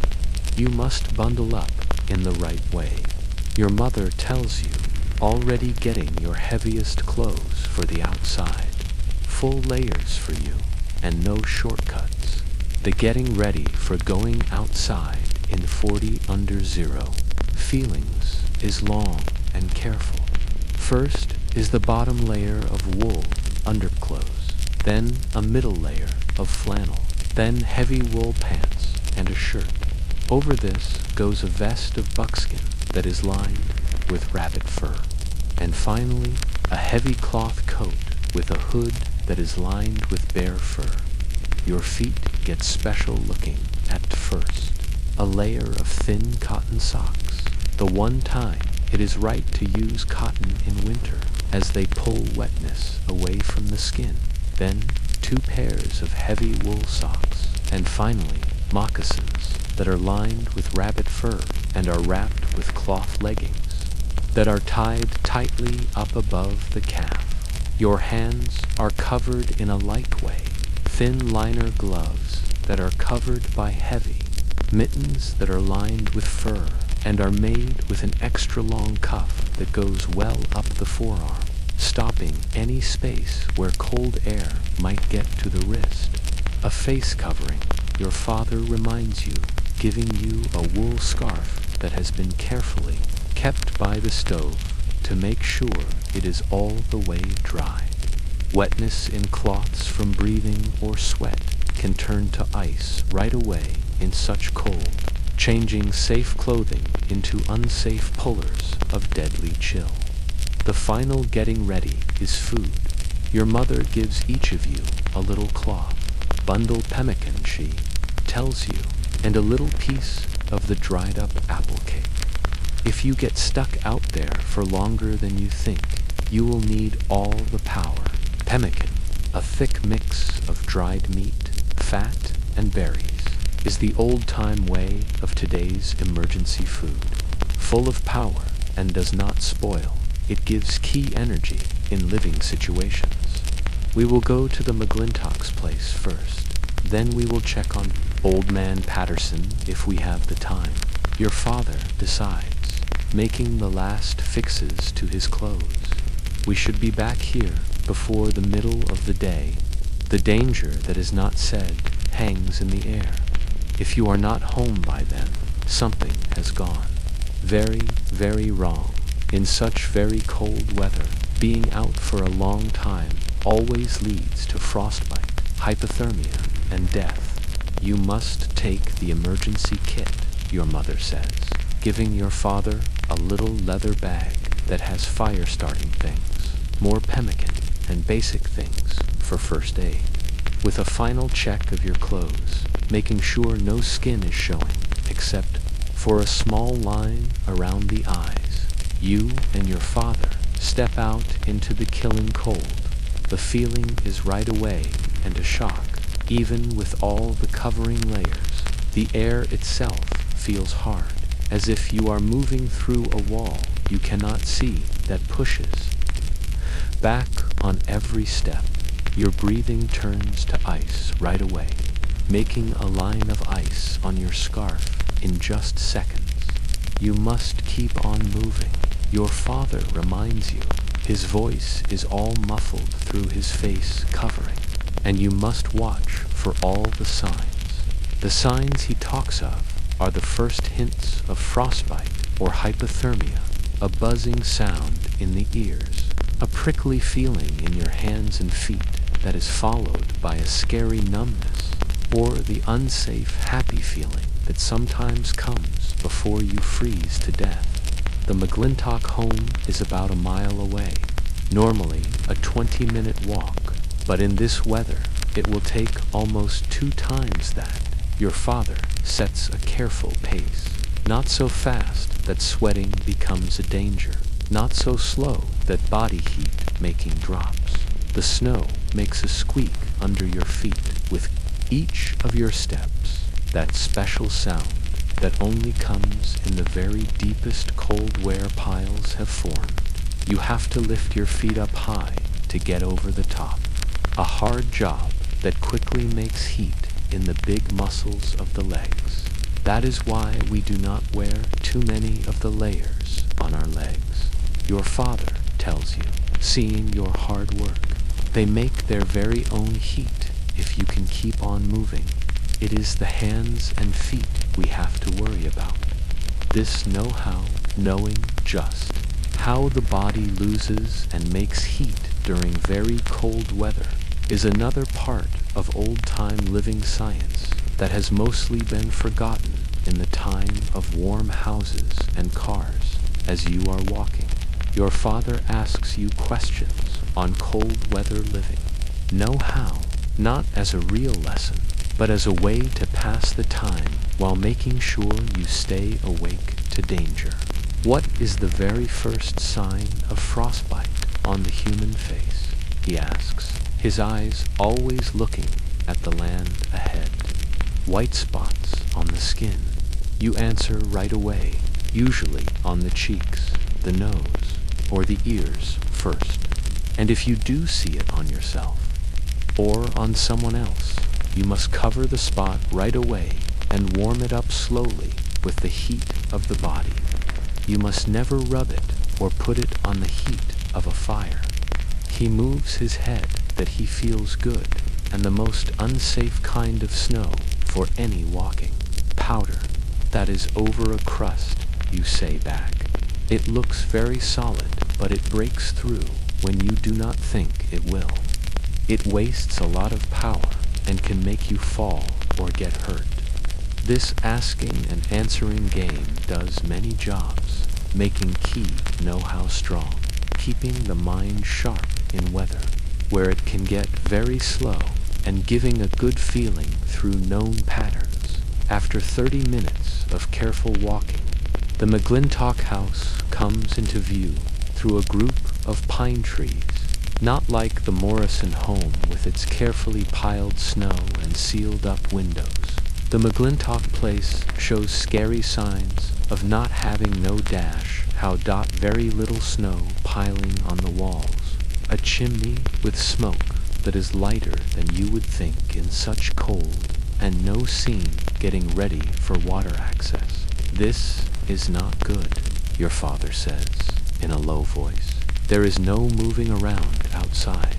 They should have at least cleared a way to the woodpile. As you get up closer, the way things are becomes more clear. There are no tracks at all in the snow. Around the house, not even to the outhouse, which means the family has not gone outside since the blizzard started 4 days ago. Hello, the house. Your father calls out when you are about 50 yards away. Coming up to an old-time house without being called could be unsafe in lonely spots. New people might be met with care or even with a rifle. No answer comes back. Your father's face looks worried under his scarf, and he moves up closer, calling out again with a louder voice. Finally, the house's door opens up just a little bit, and Henry McGlintock's face shows up, looking tired, worried, and showing the red look you cannot miss of someone who has been too close to a fire for too long. Thomas, he calls out, not sure. Thomas Morrison, it is just me, Henry. I came to check on you people after that big blow. A good feeling washes all over McGlintock's face. Thank goodness. You must come in. Please do come in. The inside of the McGlintock house shows a worrying scene. Not like the ordered way of your family's own home with its smart setup for the best. Heat spreading. The McGlintocks have all crowded around their stove because they had to. Bedding has been pulled close to the heat source. Cooking tools are lying all around, and the air has the special staleness of a space that has not been aired out in the right way. Even with a fire going all the time, Martha McGlintock is sitting all wrapped up in blankets. Their 2 little children are close up against her. All 3 of them look very tired, with the hollow-eyed look of people who have not been sleeping the right way in days. We have been burning up everything that we can find, Henry tells you, pointing to the stove, where bits of furniture are easy to see among the real firewood. We are down to the very last of our wood supply. I did not think it would get this cold so very early in the season. Your father sees the way things are with a quick, knowing look. How is your food supply holding up? It is running very low, Henry says. We have not been able to get to our root cellar since the big storm hit. There is too much snow that is piled up on the door. This shows a line of failures in winter getting ready. Not enough wood supply, poor planning for getting to food storage, and not enough know-how of how to run an old-time home during very cold weather. We will dig out your root cellar, your father decides, and I will show you some of the ways for making your wood supply last longer. John, you can start with clearing the snow while I check their chimney and their stove setup. For the next 2 hours, you and your father work to fix the most key problems that are threatening the McClintock family's living. You clear ways to their wood pile and their root cellar. You show Henry how to pile snow the right way on the house. Walls for keeping warm, and you show him better fire watching ways inside. Your father makes some key changes to their stove and their living setup. He moves their furniture around to make a smaller, warm spot that needs less fuel to heat up. He moves the damper on their stove, which had been set the wrong way, making them use too much wood. And he shows Martha how to make a simple body heat shelter, just like what your own family used during the very worst of the cold. You are wasting half of your heat up the chimney, he tells Henry, who is watching with a mix of being ashamed and feeling thankful. And these little gaps all around your windows are like throwing your wood right out into the snow. While the men are working on the warming plan, you see Martha McClintock watching very closely as your father shows many ways, not like her husband, whose pride sometimes comes out in defensive words. She shows the focused looking of someone who knows that know-how means living. How do you keep your own children's feet so warm at night? She asks when Henry goes outside to help you with the clearing of the snow. My own little ones cry from having cold toes, even with all of our blankets. Your father tells her of the warm stone way your family uses, warming up rocks close to the stove, wrapping them up in the right way, and putting them at the bottom of beds to give many hours of soft heat. Martha listens with a fierce focus, mentally writing down every single detail. And what about your windows? She keeps on saying, they do not get frost on the inside like our own windows do. What is your big secret? A double covering, he tells her, oily paper on the glass for keeping warm. Then heavy quilts on top of that, and we put rags in any of the gaps all around the frame. Every little crack lets the special heat get out. This know-how sharing is one of the most key parts of old-time winter living, the teaching of tried ways from families with know-how to new people.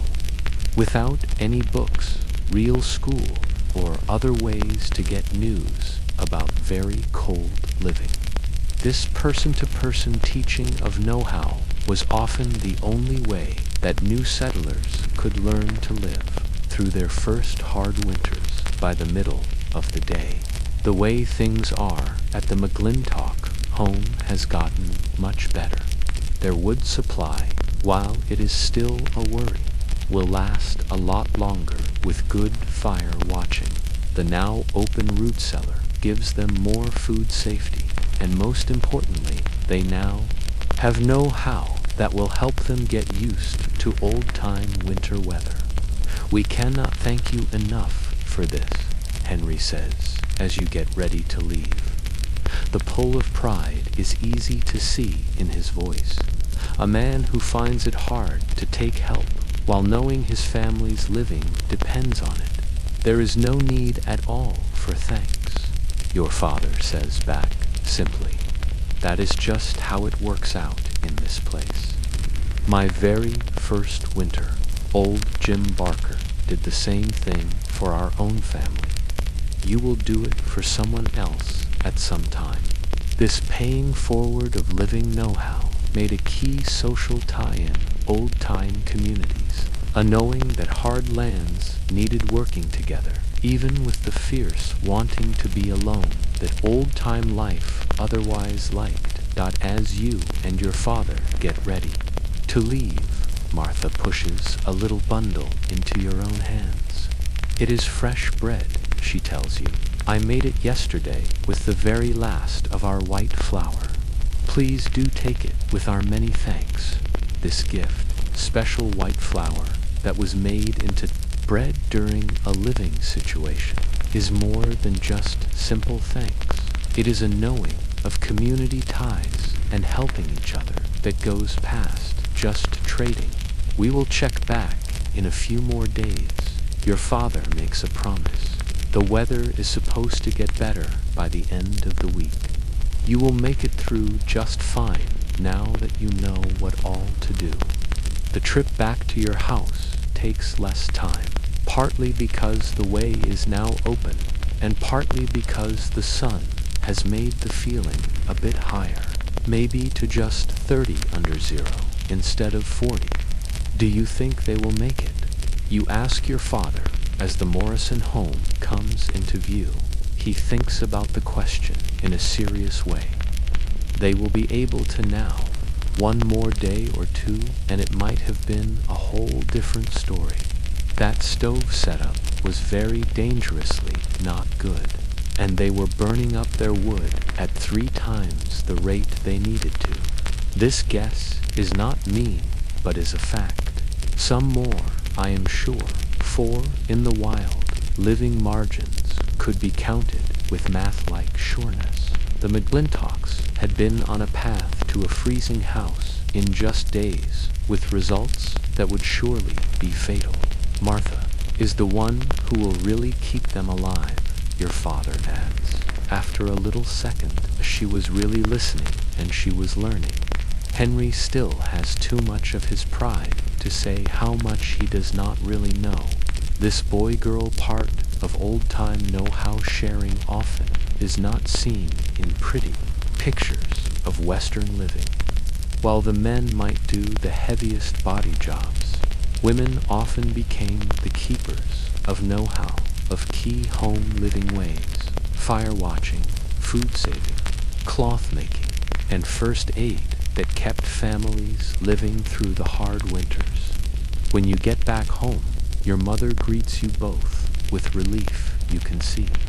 The Patterson place, she asks, seeing you have come back earlier than you might have if you had done both planned visits. We did not make it over there, your father tells her, taking off his top layers carefully to stop snow from melting onto the house's floor. The McGlintocks needed more of my help than I had thought they would.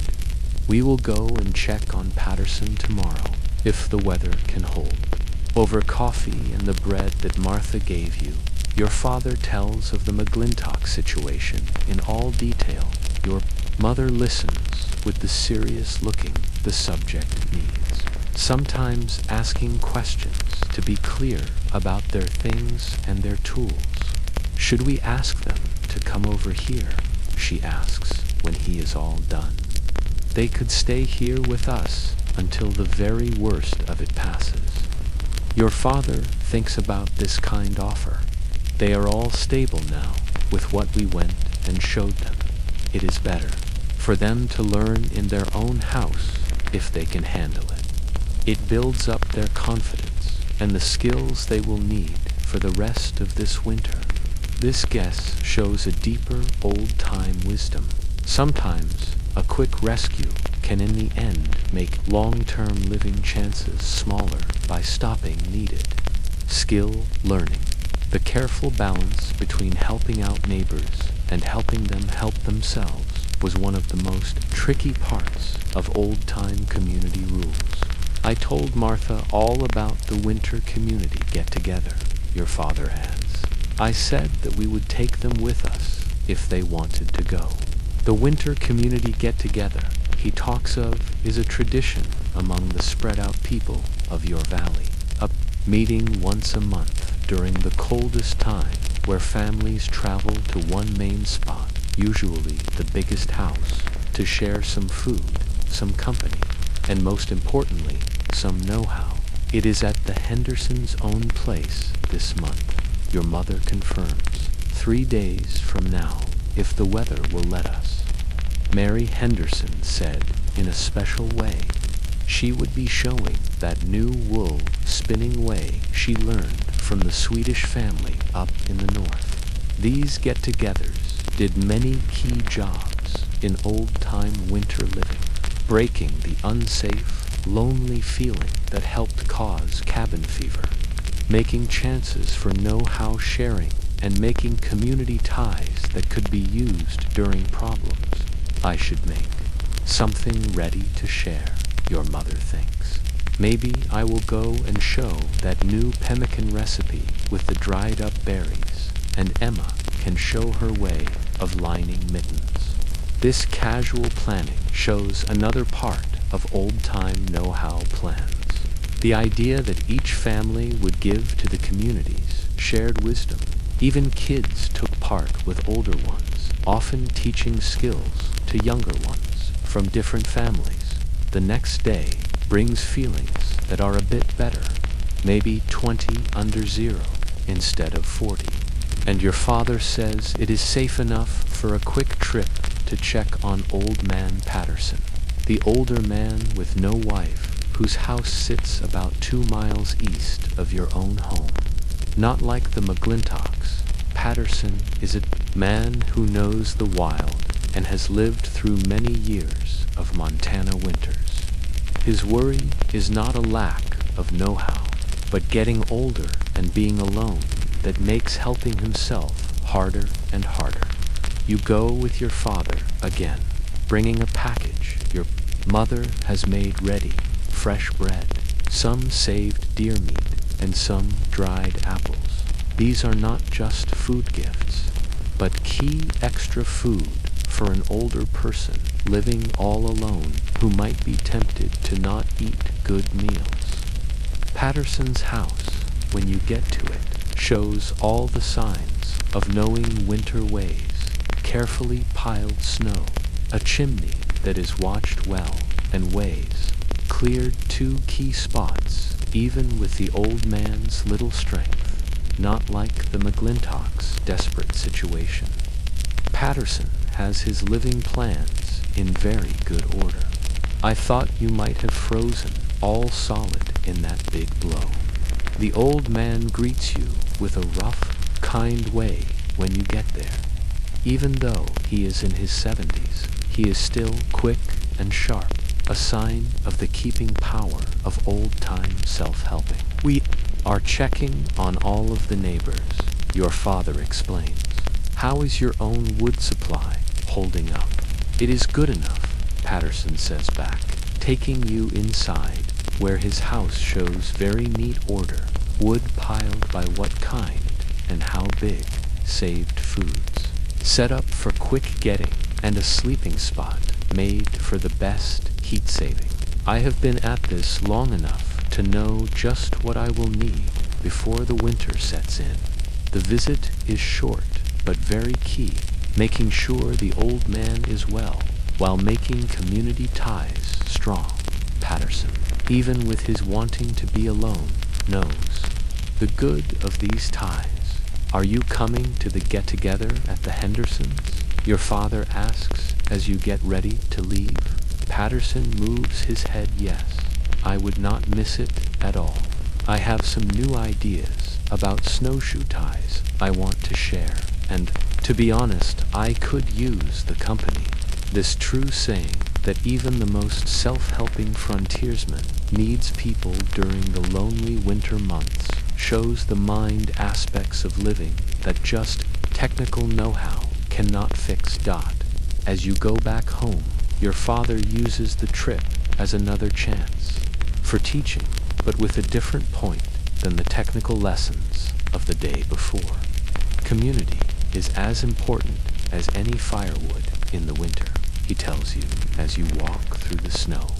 Humans are not really made to be all the way alone. Being alone kills just as surely as the cold, just a lot slower and in some different ways. This wisdom, knowing that living depends on social plans as much as on technical know-how, is one of the most smart parts of old-time winter getting used to. The people who lived the longest were not just technically skilled, but socially tied, making strong networks of know-how sharing and helping each other. Back at your own house, getting ready starts for the community get-together that is coming. Your mother sorts the saved foods to share.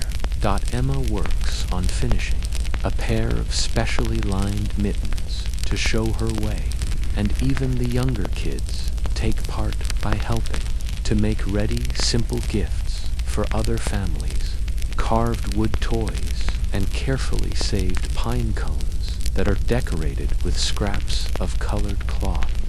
These getting ready times are more than just social nice things. They are putting into the know-how money and helping each other plans that old-time communities made to live through winters that would kill lonely people no matter their own skills or things. As evening comes and the family gets together around the stove for the night's meal, your father makes a surprising announcement. I have invited the McGlintocks to stay here with us tomorrow night, he says. The temperature is supposed to drop down again, and I am not sure their own house is ready. We will take them to the Henderson get-together the very next day. Your mother moves her head yes without waiting, though it means more strain on the family's food things and sleeping spots. I will get ready the corner space for them. The children can all share with our own. This choice to, for a bit, bring another family into your already full house shows the old-time knowing that community living sometimes needed direct helping beyond just sharing know-how. Henry did not want to say yes. Your father keeps on saying, a hint of being mad in his voice. Martha made him say yes. She knows what is at stake. Once again, the boy-girl ways of old-time living come out. Women often making the smart living choices that male pride might otherwise stop as dark comes and the nightly fire banking game starts. You think about the community parts of winter living you have seen over the last 2 days, the technical skills and know-how your family has. Fire watching, warming ways, clothing plans form only a part of their living plan. Just as key are the social ties, know-how sharing networks, and helping each other plans that tie the spread-out people together. This is the forgotten social science of old-time winter living. Not just the technical how-to-know-how of staying warm, but the smart community buildings that made long-term living possible in weather that would quickly kill even the most skilled person acting all alone. The day of the community get-together starts clear, but very, very cold. The McGlintock family got to your house the night before. Henry, Martha, and their 2 children, Alice, age 7, and Peter, age 4, looking very tired, but glad to be in a house that was heated the right way. Your mother had changed the sleeping spots, making space for the visitors by moving William and Michael into your own bed area and making ready a separate spot for the McGlintock children close to the stove. Even with the crowding, the extra body heat really made the house warmer in the night. As morning light comes through the frosted window covers. Your father is standing by the stove, talking quietly with Henry McGlintock. The men are planning the trip to the Henderson home for the community get-together.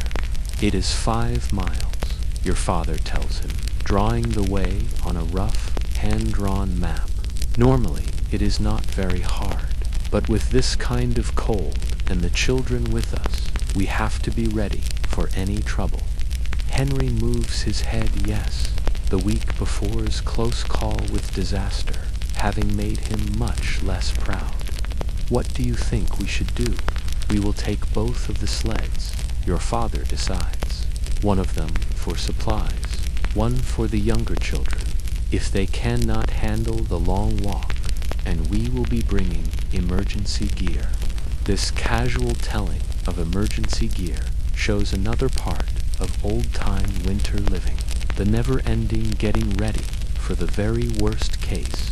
No trip, no matter how normal, was started without planning for problems. John, your father calls, seeing you are now awake. You can help me get the emergency packs ready. Side by side, you get some carefully kept leather bags from the storage spot. Each one has a special kind of survival tools for fire starting, for shelter making, for emergency food, and basic things for first aid. The kit for fire starting is maybe the most key. It has many ways to make a fire: flint and steel, a little magnifying glass, and a fire piston that can make hot specks through pushing air. These are helped with many tinder things: char cloth, birch bark, and specially made pine resin that will catch a spark even when it is wet. You must check the char cloth, your father tells you. You have to make sure it is all the way dry. You carefully look at the black cloth squares, a special tinder that is made by partly burning cotton cloth in a closed can. When it is made the right way, char cloth can catch even the very tiniest spark, making fire possible in the hardest of times. The shelter kit has a heavy cloth tarp, coils of some rope, and some large safety pins that can be used to quickly make a wind wall or an emergency shelter. The food pack has pemmican, dried fruit, and little packets of salt and sugar. Thick power that could keep you alive during unexpected waits or problems. Your mother and Martha make ready food for both the trip and to share at the get-together, while Emma helps the younger kids get dressed in their very warmest clothing. Many layers are very key. The trip will make heat through hard work, but any stops could lead to unsafe cooling without good warming. Everyone will drink before we go, your mother says out loud, giving out cups of hot tea that is sweetened with special honey. Starting out hydrated helps you to stop from freezing. This know-how that bodies with a lot of water fight cold better than bodies with not. Enough represents another data point in the full science of cold weather living that old-time families saved up by the middle of the morning. Both families are all ready for the trip. The sleds are all packed. Emergency kits are safe, and everyone is dressed in their best cold weather gear. Your father gets everyone for a final talk before you leave. We all stay together, he says, with a strong voice, looking right at each person. No one will get more than 20 feet away from the group. If you start to feel cold in your fingers, your toes, or your face, you must tell a grown-up right away. You must not wait. If anyone has to stop, then everyone will stop. These are not just careful telling, but life or death rules that were learned through many years of doing in deadly winter weather. I have marked 3 emergency shelter spots. On the way, he keeps on saying, showing the map to the grown-ups and the older children. If any trouble hits, we will go to the one that is closest. The emergency shelter spots are natural things. A rock that sticks out, a thick group of pines, a little cave that could give the start for quick shelter building if a storm hit or someone got hurt. Martha McGlintock listens with a strong focus, her face showing how seriously she takes this news. Unlike many new people to old-time life who might think such care is too much, the McGlintocks' recent close call with disaster has made them ready students. Any more questions? Your father asks, folding up the map and putting it inside his coat. What is our signal if we get all separated in a whiteout? Henry asks, surprising everyone with this thoughtful question that shows he is starting to think like an old-time person with no dash. How your father moves his head and feels good. 3 short whistle sounds, a pause, then 2 more. Everyone will carry a whistle. He gives out little wood whistles on leather strings. You should hang these around your neck on the outside of your scarf where you can get to them quickly. With the final getting ready all done, the group leaves. 10 people of all ages, starting on what would be thought of as a trip you cannot do in such feelings by today's ways, but which was a counted risk by old-time measures. The 2 families move as one whole group, grown-ups, put around the outside with kids in the middle. Your father leads, making a path through the snow while Henry McGlintock pulls the sled with supplies. Your mother and Martha walk next to the children, always watching them for signs of cold injury. The feeling is around 15 under zero, very cold by normal ways, but almost a bit warm compared to the -40 of the week before. Still, any open skin would freeze in just minutes, and a breakdown in clothing or shelter plans could quickly become a threat to life. The trip goes on with no problems. For the first hour, the younger children start to get tired, but they stay in good moods, sometimes riding on the sleds when the land lets them. Everyone keeps up good hydration by drinking from warm water cans that are carried close to the body to stop them from freezing. Then, at a spot about halfway to the Henderson home, the very first sign of trouble shows up. The sky to the northwest, which had been a clear blue, gets a smudged look on the horizon. Your father stops, looking at this faraway visual signal with a bit of concern. The weather is now changing, he says out loud. This is not what was expected. This power to read little atmospheric signs, changes in cloud shapes, shifts in wind direction, changes in the kind of light, was a key old-time living skill. New weather forecasting ways have mostly replaced this observational know-how, but for old-time families, good weather guessing could mean the choice between living and dying. Should we turn around and go back? Henry asks, also looking at the horizon. Your father thinks about the choices very carefully. No, the Hendersons' place is a lot closer now than home, but we do need to pick up our pace. The group starts to move again with a new urgency. The younger children are put on the sleds for good to keep up the speed, and rest stops are made very short to the least needed for quick hydration and watching in 30 minutes. The weather change becomes much more clear. The wind picks up from the northwest, carrying little ice bits that sting any open skin. The feeling starts to drop a lot, and the clear blue sky turns into a steely gray overcast. It is coming in faster than I had thought, your father says, his knowing eyes always looking at the growing threat. We will need to make a fast decision. This is the true way of old-time winter travel. Weather can change very fast, forcing life or death choices with very little news.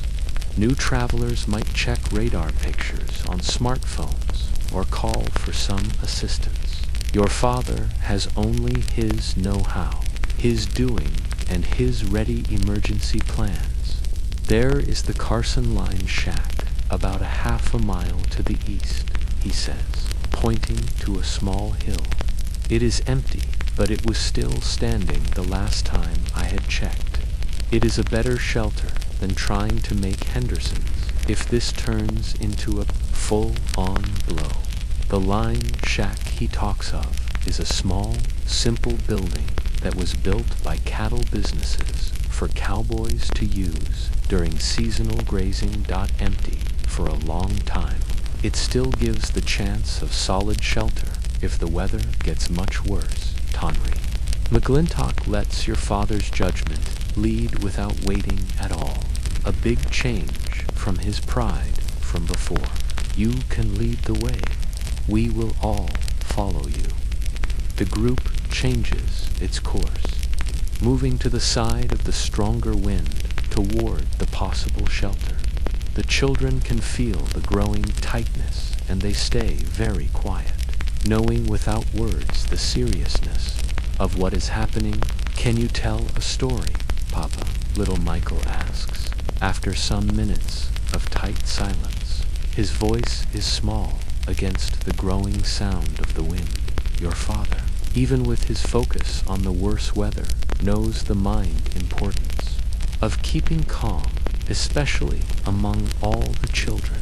Did I ever tell you all about the time I got stuck in a whiteout with nothing but a buffalo skin and a little tin cup?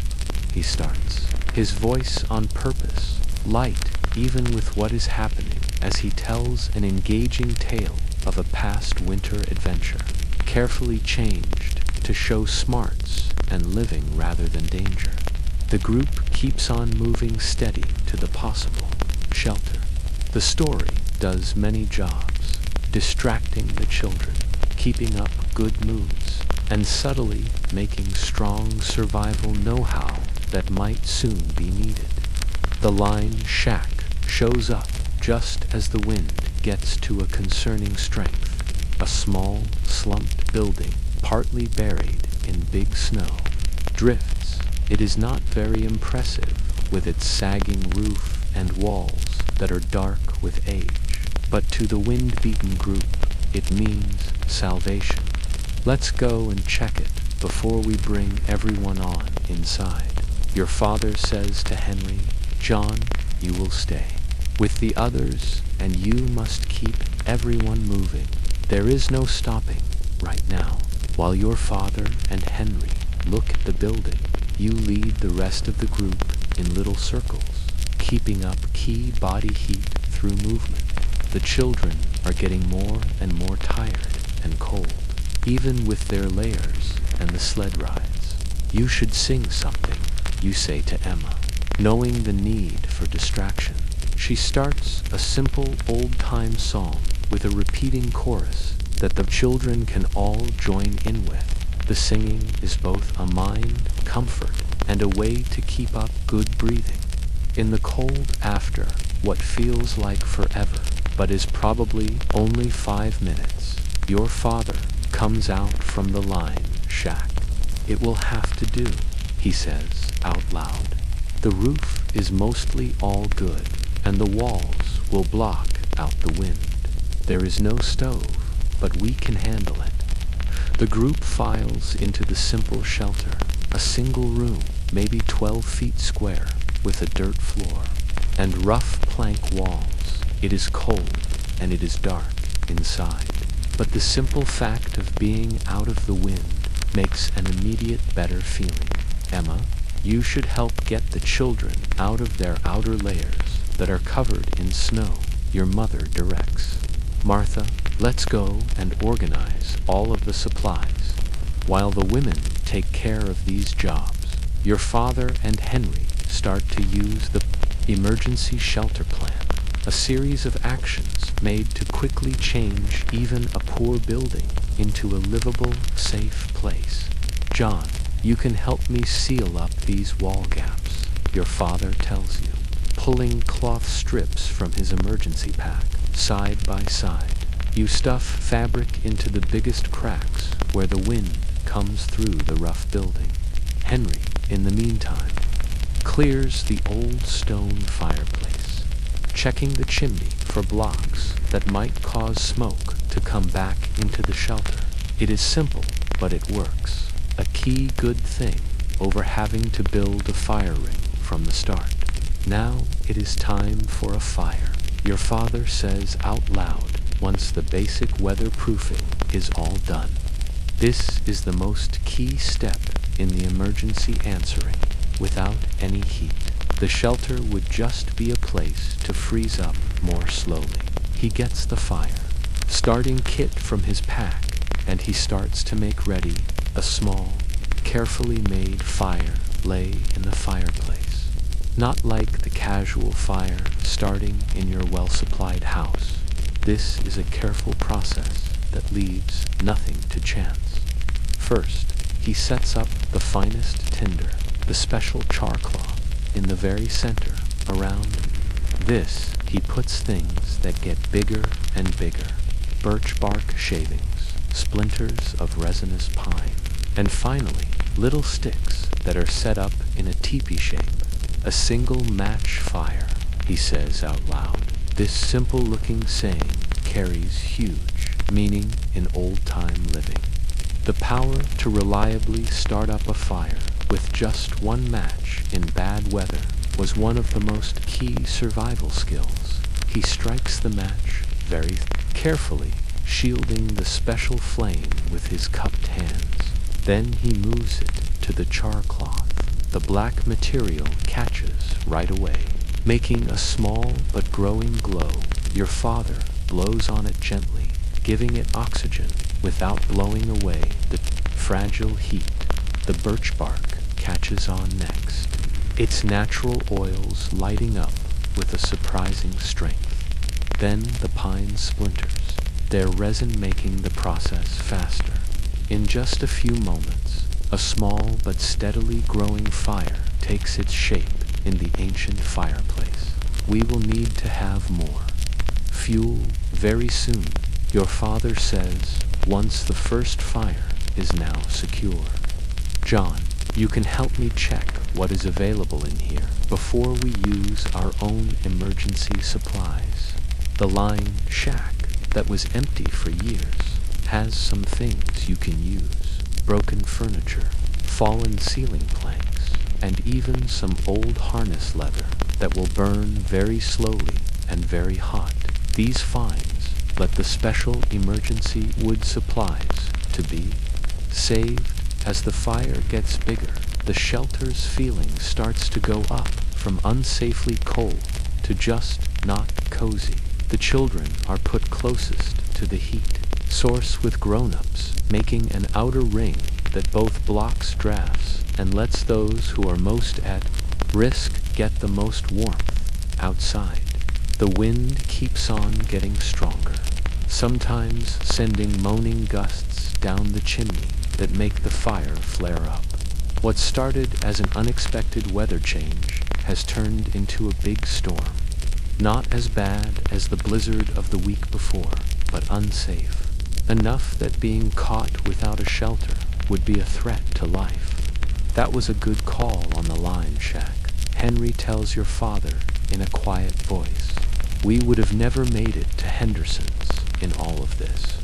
Your father moves his head, yes, taking the compliment with his normal, simple way. The weather is always the one that decides in the end out here. While the men keep up the fire, your mother and Martha organize the food things for an emergency meal. The first plan had been to eat at the Henderson get-together, but what happened now needs using contingency plans. We will make up a soup, your mother decides, using the metal pot she had packed for sharing food at the get-together. It stretches out our supplies and it gives both hydration and warming. The soup that she makes is simple but nutritionally smart. Dried meat gives protein.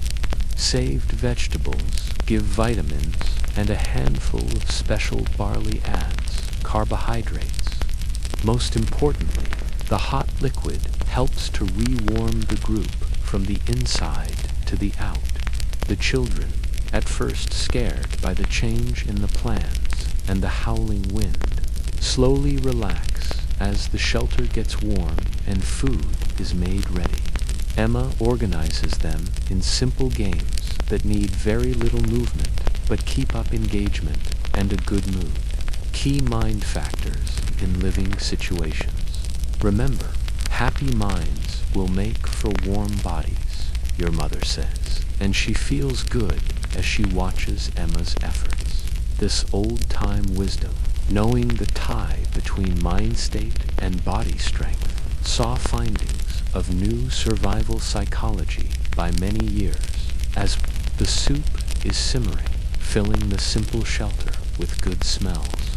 Your father does a full check of each person for signs of cold injury. He pays special attention to the hands and feet, fingers, toes, ears, and noses, where frostbite usually shows up first. Peter's left boot got some snow on the inside. He finds out, looking at the McGlintock boy's foot. We need to take care of this right away. What comes next is a careful response to starting frostbite, taking off the wet sock, warming the foot slowly with heat that is not direct, massaging it to get blood back, and giving the child warm drinks. To raise his core feeling, your father then makes up dry foot covering from extra clothing in the emergency pack. You must keep on checking it, he tells Martha. If you can see any white spots, or if he complains about not having any feeling, you must tell me right away. This event shows another part of old-time emergency rules, the need to fix small problems before they become a threat to life.